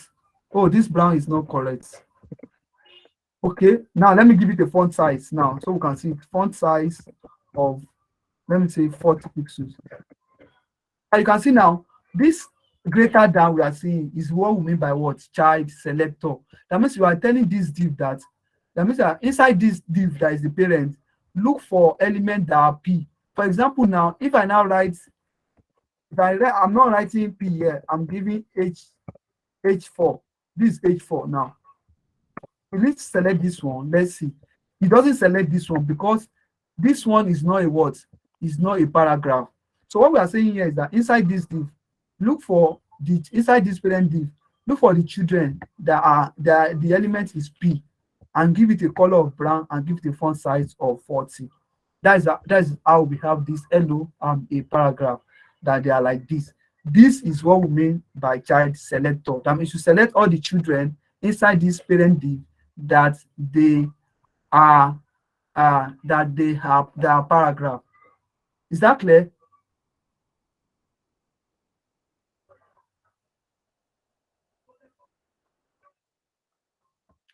Okay, assume that is clear. Now, if you look at it here again, we have a section, an element section. We have H6 here, H6, H6, H6. Now let me add another one. Let me add another H1 to be I am H1. So we have this. Okay, let me give it an H5 so that it won't be too big. We have our H1, which is okay. So now we have H1, we have small ones, this now. Now I want to style this, only this one again. So I can just come and say my section that has my, what's the name of this? That have H6. All the H6 inside my section, I want to style it. I want to give it a color of purple. You can see that. You can see now they're having a color of what? They're having a color of purple. Let me increase the font size so you can also see a font size of 50 pixels. No. And see now, only small 1, small 2, and small 3. But this H52 is also inside, but because it's not a paragraph, it's not an H6, that's why it's not being selected. Is that clear? Is that clear? Yes. So that's okay. So that's what we mean by child selector. Please try. Yes. That's what we mean by what? Child selector. It selects all the children inside that element. Another one I also want to explain is what we call adjacent sibling. Adjacent sibling. We know what we call by sibling. Sibling is like our our younger one, or something that is next after us. Next after us is my sibling, something after me. So we have adjacent sibling. We have adjacent sibling. How do we select adjacent sibling? Now I will make a little bit modification to my div. Now, in line 18, I want to put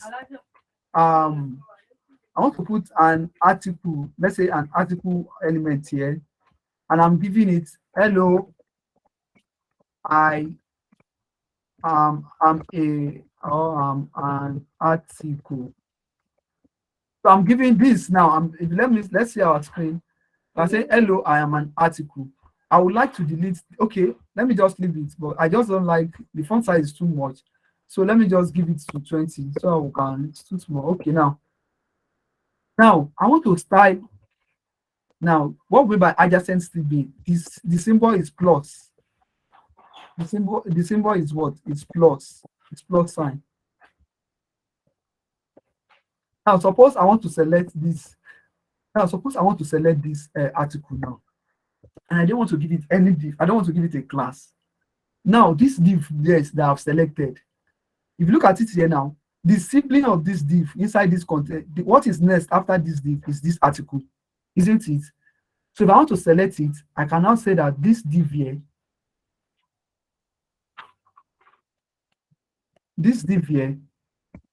I have it as an article. Or, for example, now, to make it more clearer, let me change it to P. Let me change this one to P. I am article. Let's have 3. I am article 2. I am article 3. So we have something like this. I'm article 2, but I want to select only this one. If you look at this, this is the sibling of this div is this p, this first p. So if I select that, this first p that is what? That is p. I'm telling him that, yeah. So it's coming here is that this div that have this p, the first one, that is telling us the first one, give it a font size of, let me say 50, so it will be big.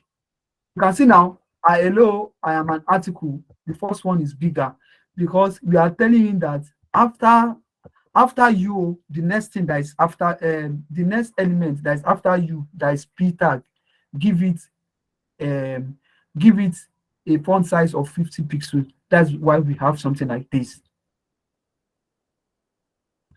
Is that clear? So that's how we select. I can move this one down so that we can. So this is all meant to be. Excuse me, sir. Yeah. So we can say the p plus p instead of div. Like we can use that means the Okay, now paragraph. okay. Now, okay, let's say if you say p plus p, what do we have? Now, what how do we, who can tell me how we go about this? Now it's going to look for the p, right? It's going to look for p first, then it's not going to look for the element after. No, it's going to look for the p. The first p that is going to see is this first one, right? Isn't it? Yes. Then we are now saying that the sibling, that means his sibling. Yes. For this first one, the sibling is what? Is line 19. So that's why this one is what? Is also giving this color. Now, it's see another P here. The sibling for this P here is what? Is line 20. So that is why these two of them are having this size. Is it clear? It's clear. It's clear. Yeah. That by sibling. But because this one doesn't have, he doesn't have a senior brother, or it doesn't have an elder, so that's why it's not being colored. So I didn't mean that there's not another p.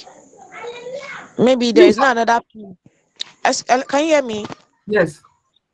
I didn't mean there is not another p tag after the p tag for hello I'm article 3. Like, we are saying p plus p. So Yes. if there is not a p tag for hello I am article 3, it will not show. Maybe this p now, it has another element of maybe article.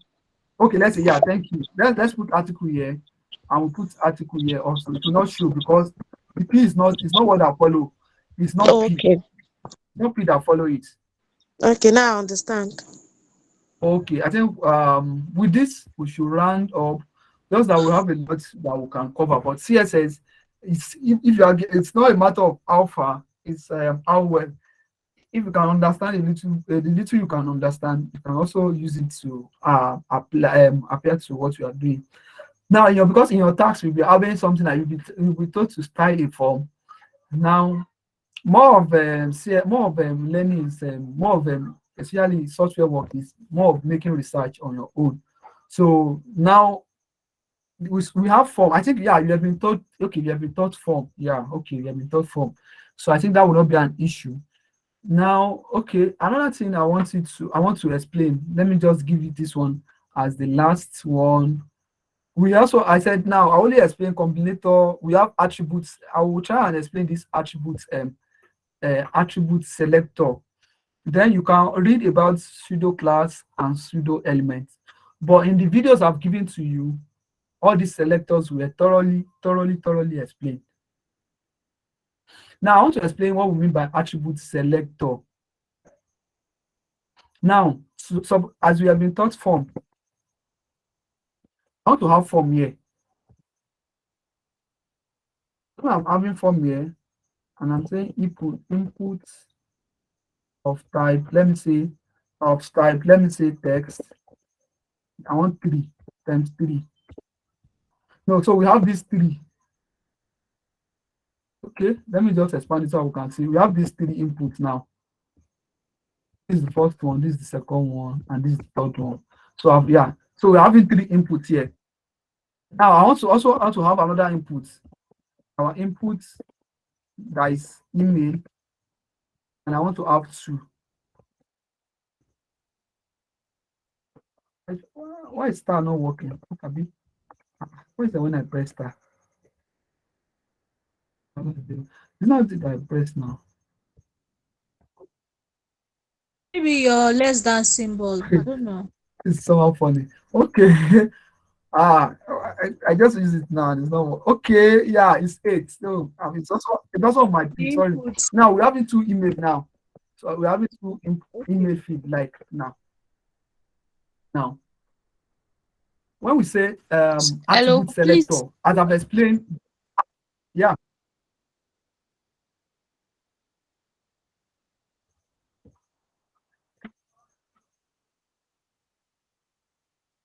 Can anyone hear me? Yes. Okay, someone was saying something before. Our network is bad. Okay, let's just move on. Now, I just want to quickly explain what we mean by attribute selector. Now, if you look at it, just like I told you before, let me say this one, I want it to be first name. I can be first name. Let me just remove this ID. You will see it's a placeholder. A placeholder, I think I've explained it to you. Our placeholder is first. Let's just say first name. Yeah, can you hear me? Or first name. Let's just. Now, I can hear you. Our placeholder here should be last name. Oh. Go ahead, please. And this one will be last name. Then let this one should be our city.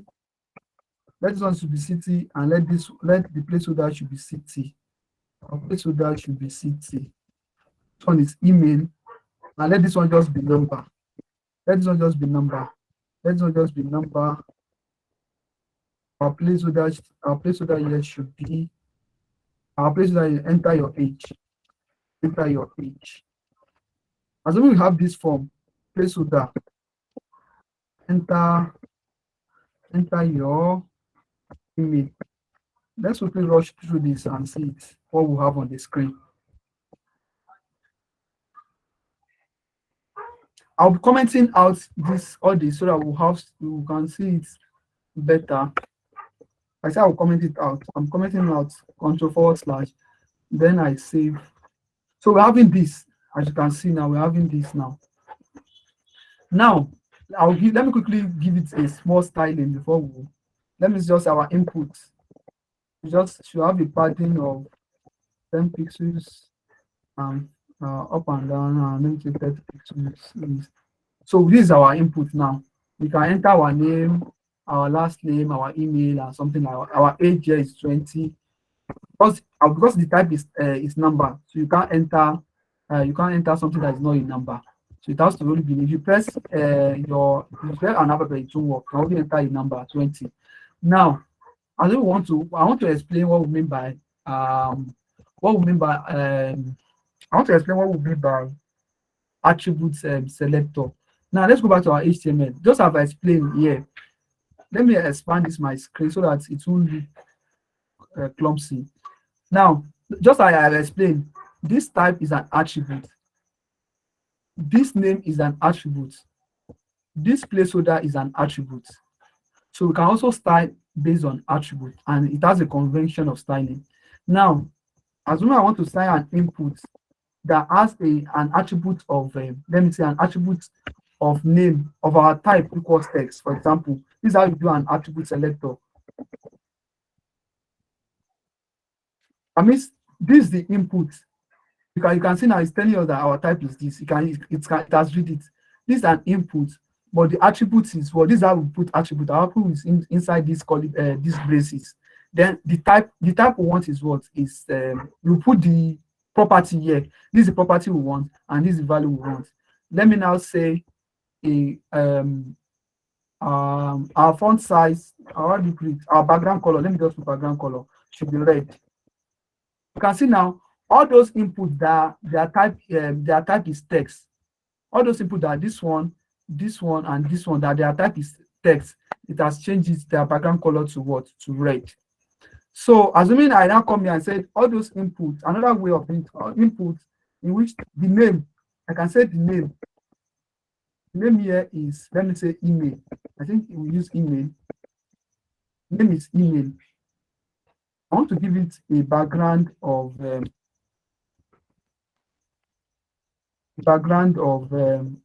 red, green. So maybe we didn't give it a name. Okay, we didn't give it a name. So our name here is email. So now you can see now I'm selecting it based on its attribute. So if you want to do an attribute selector, the elements you want to select, then you are going to put the attributes. You are going to put the attributes inside these braces. So that's how we are going to select attribute selector. You can also select by placeholder. If I can come here and do something like this. If I change this one now to our name equals email, I can set to our placeholder equals enter email. It will still be the same. It will still work because that's our attributes. That's how it works. So that's where we are going to be rounding up the class. Let me take question.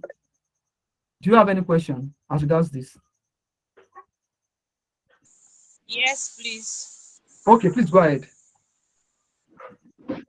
Okay, so what if we want to select, want to change the colors for all the placeholders?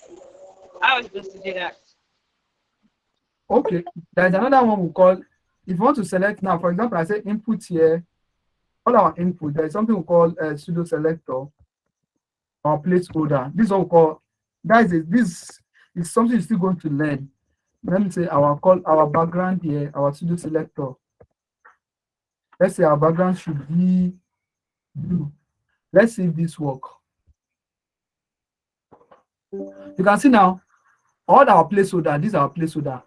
All of them, their color is what? Is blue. But this is what we call pseudo class or pseudo elements. But we are still going to learn about it. I think it's part of it, just that we don't have the time again. We have the pseudo class and pseudo element. Those are the remaining two that I didn't touch. So in the videos I've given to you, you will learn more about pseudo class and pseudo element. So that's what we're going to talk about.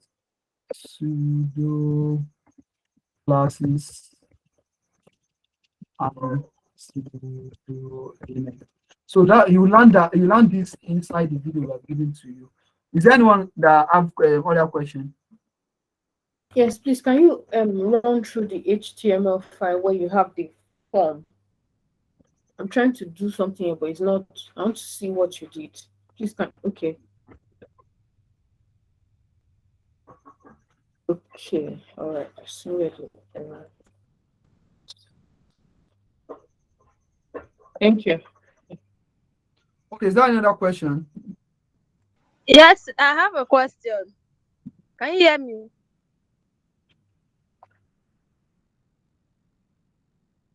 Hello, can you hear me? Yes, I can hear you. So I understand about the selectors. What is running through my mind is when designing a website now, like I want to design a simple page, a simple website layout. How best do I know which selector to use? Is it the attribute? It depends on the elements you are using. For example, now, if you look at for this my input, if I'm assuming I want to do this form now. If I'm using the elements, all the inputs they are the same thing, but I want this one to. I want my email to be. I want my number to be short.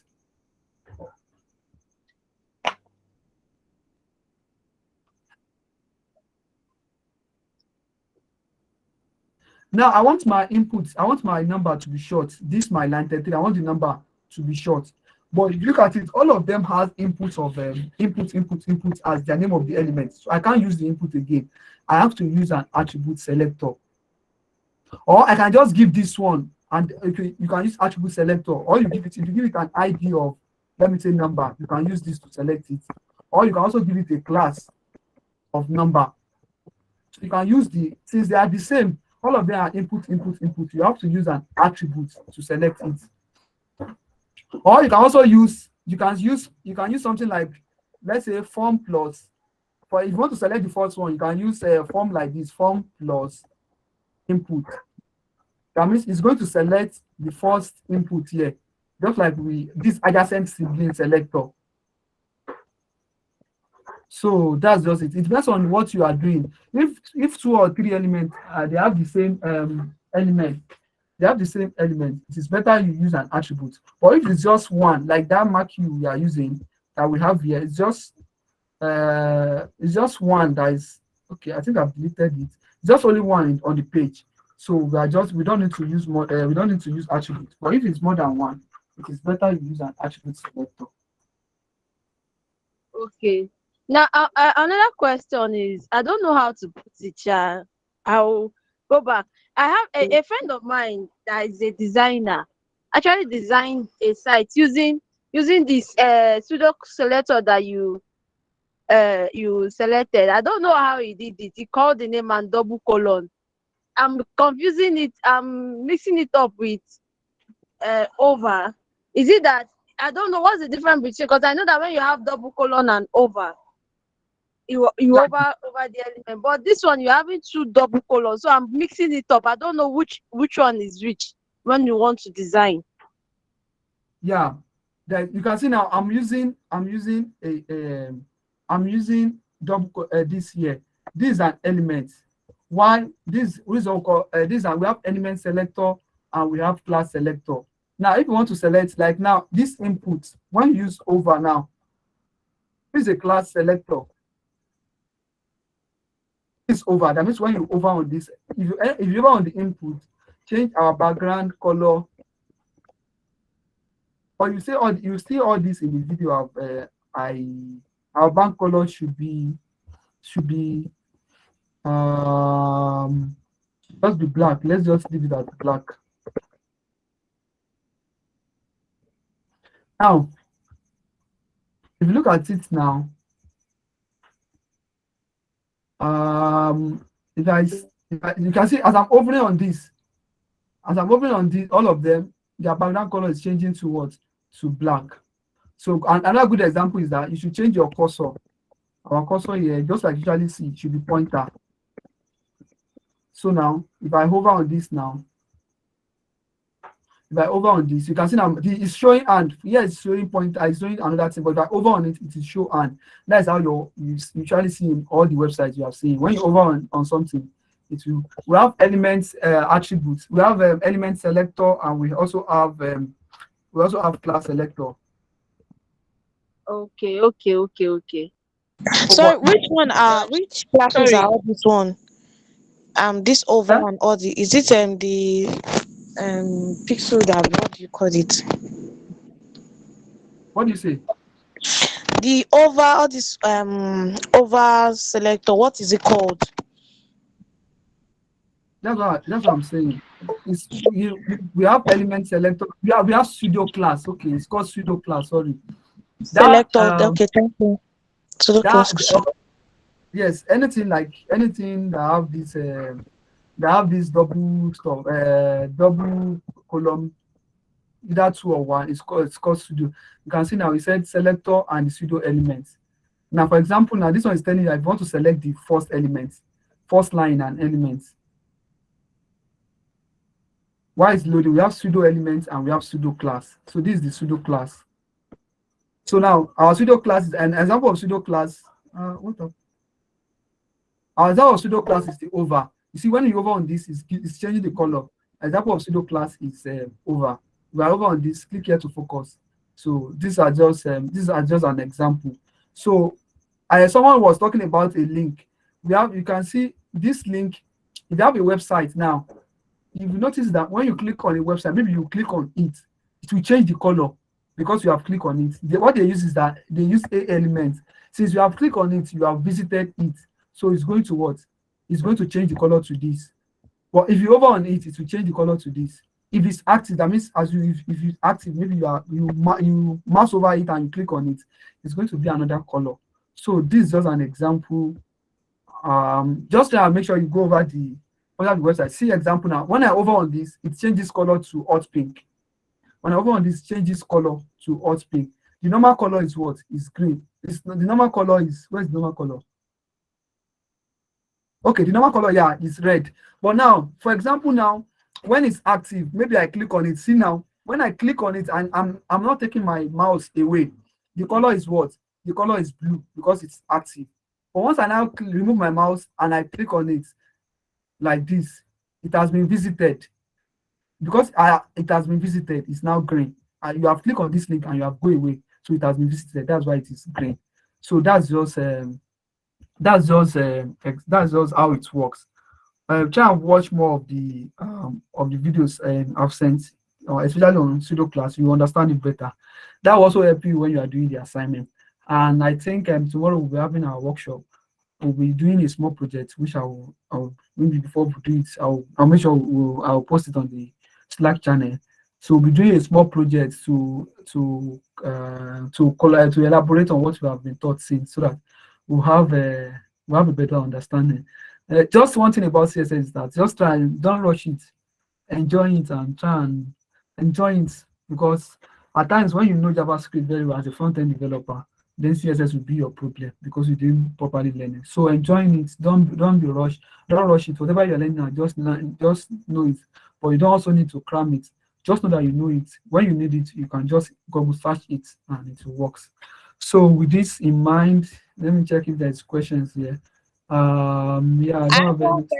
Sorry, Isaka, I have a question. I have a Sorry. question. Okay, please. Okay, Baraka, please. My question is, Okay. My question is about the child selector.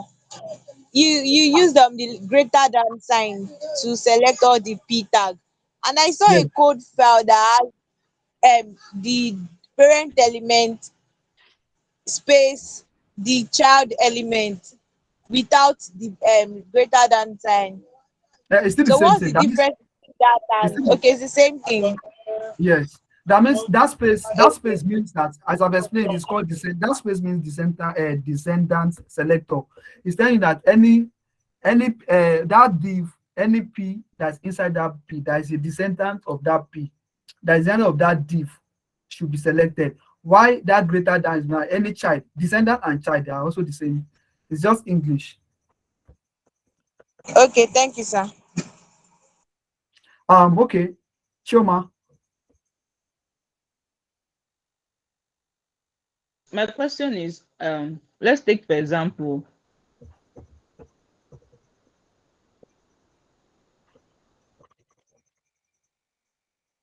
designer is through with the website he has designed, and then he gives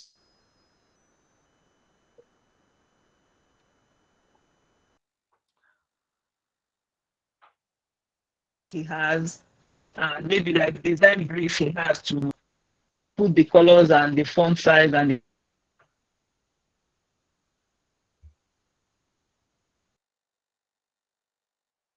I didn't get you. I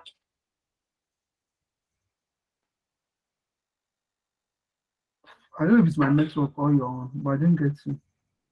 No, it's breaking up. assuming we are working now, we are trying to develop now. I didn't get what you said. Yes, I can hear you now, but you're breaking up earlier. Yes, I can hear you. Can you hear me now? Okay, my question is, assuming you want to develop a website, and let's say you're working with a company as a junior developer or an intern, and the UI UX designer has finished designing the website and has given you the design brief or for you to just make the website come alive. That means you're going to use the font size, the font color, and everything he has to use on the Yes. CSS, right? Because I'm trying to like tally. Okay. Yes. Like that's just when you want to, if someone give you a Figma design now, definitely you will extract some things like the color, the font family. I think, okay, we didn't talk about color and font family, which is very important. You extract it from it, then you search for it using Google Fonts, or if there are images, you copy it into your folder. If it is color, you can copy it, then you copy what he has inside your own CSS code, then you start using it. I think maybe when we are doing a practical class, I think I will try and make the practical class to cover a lot of things, so that even if we can't touch all the topics in CSS, definitely, but with a practical class, you can really talk a lot of things and as we are branching, we'll be branching different places, and we talk a lot of things as a whole. So I think that's what we are going to be doing. I will stop the recording now so that it won't be too long.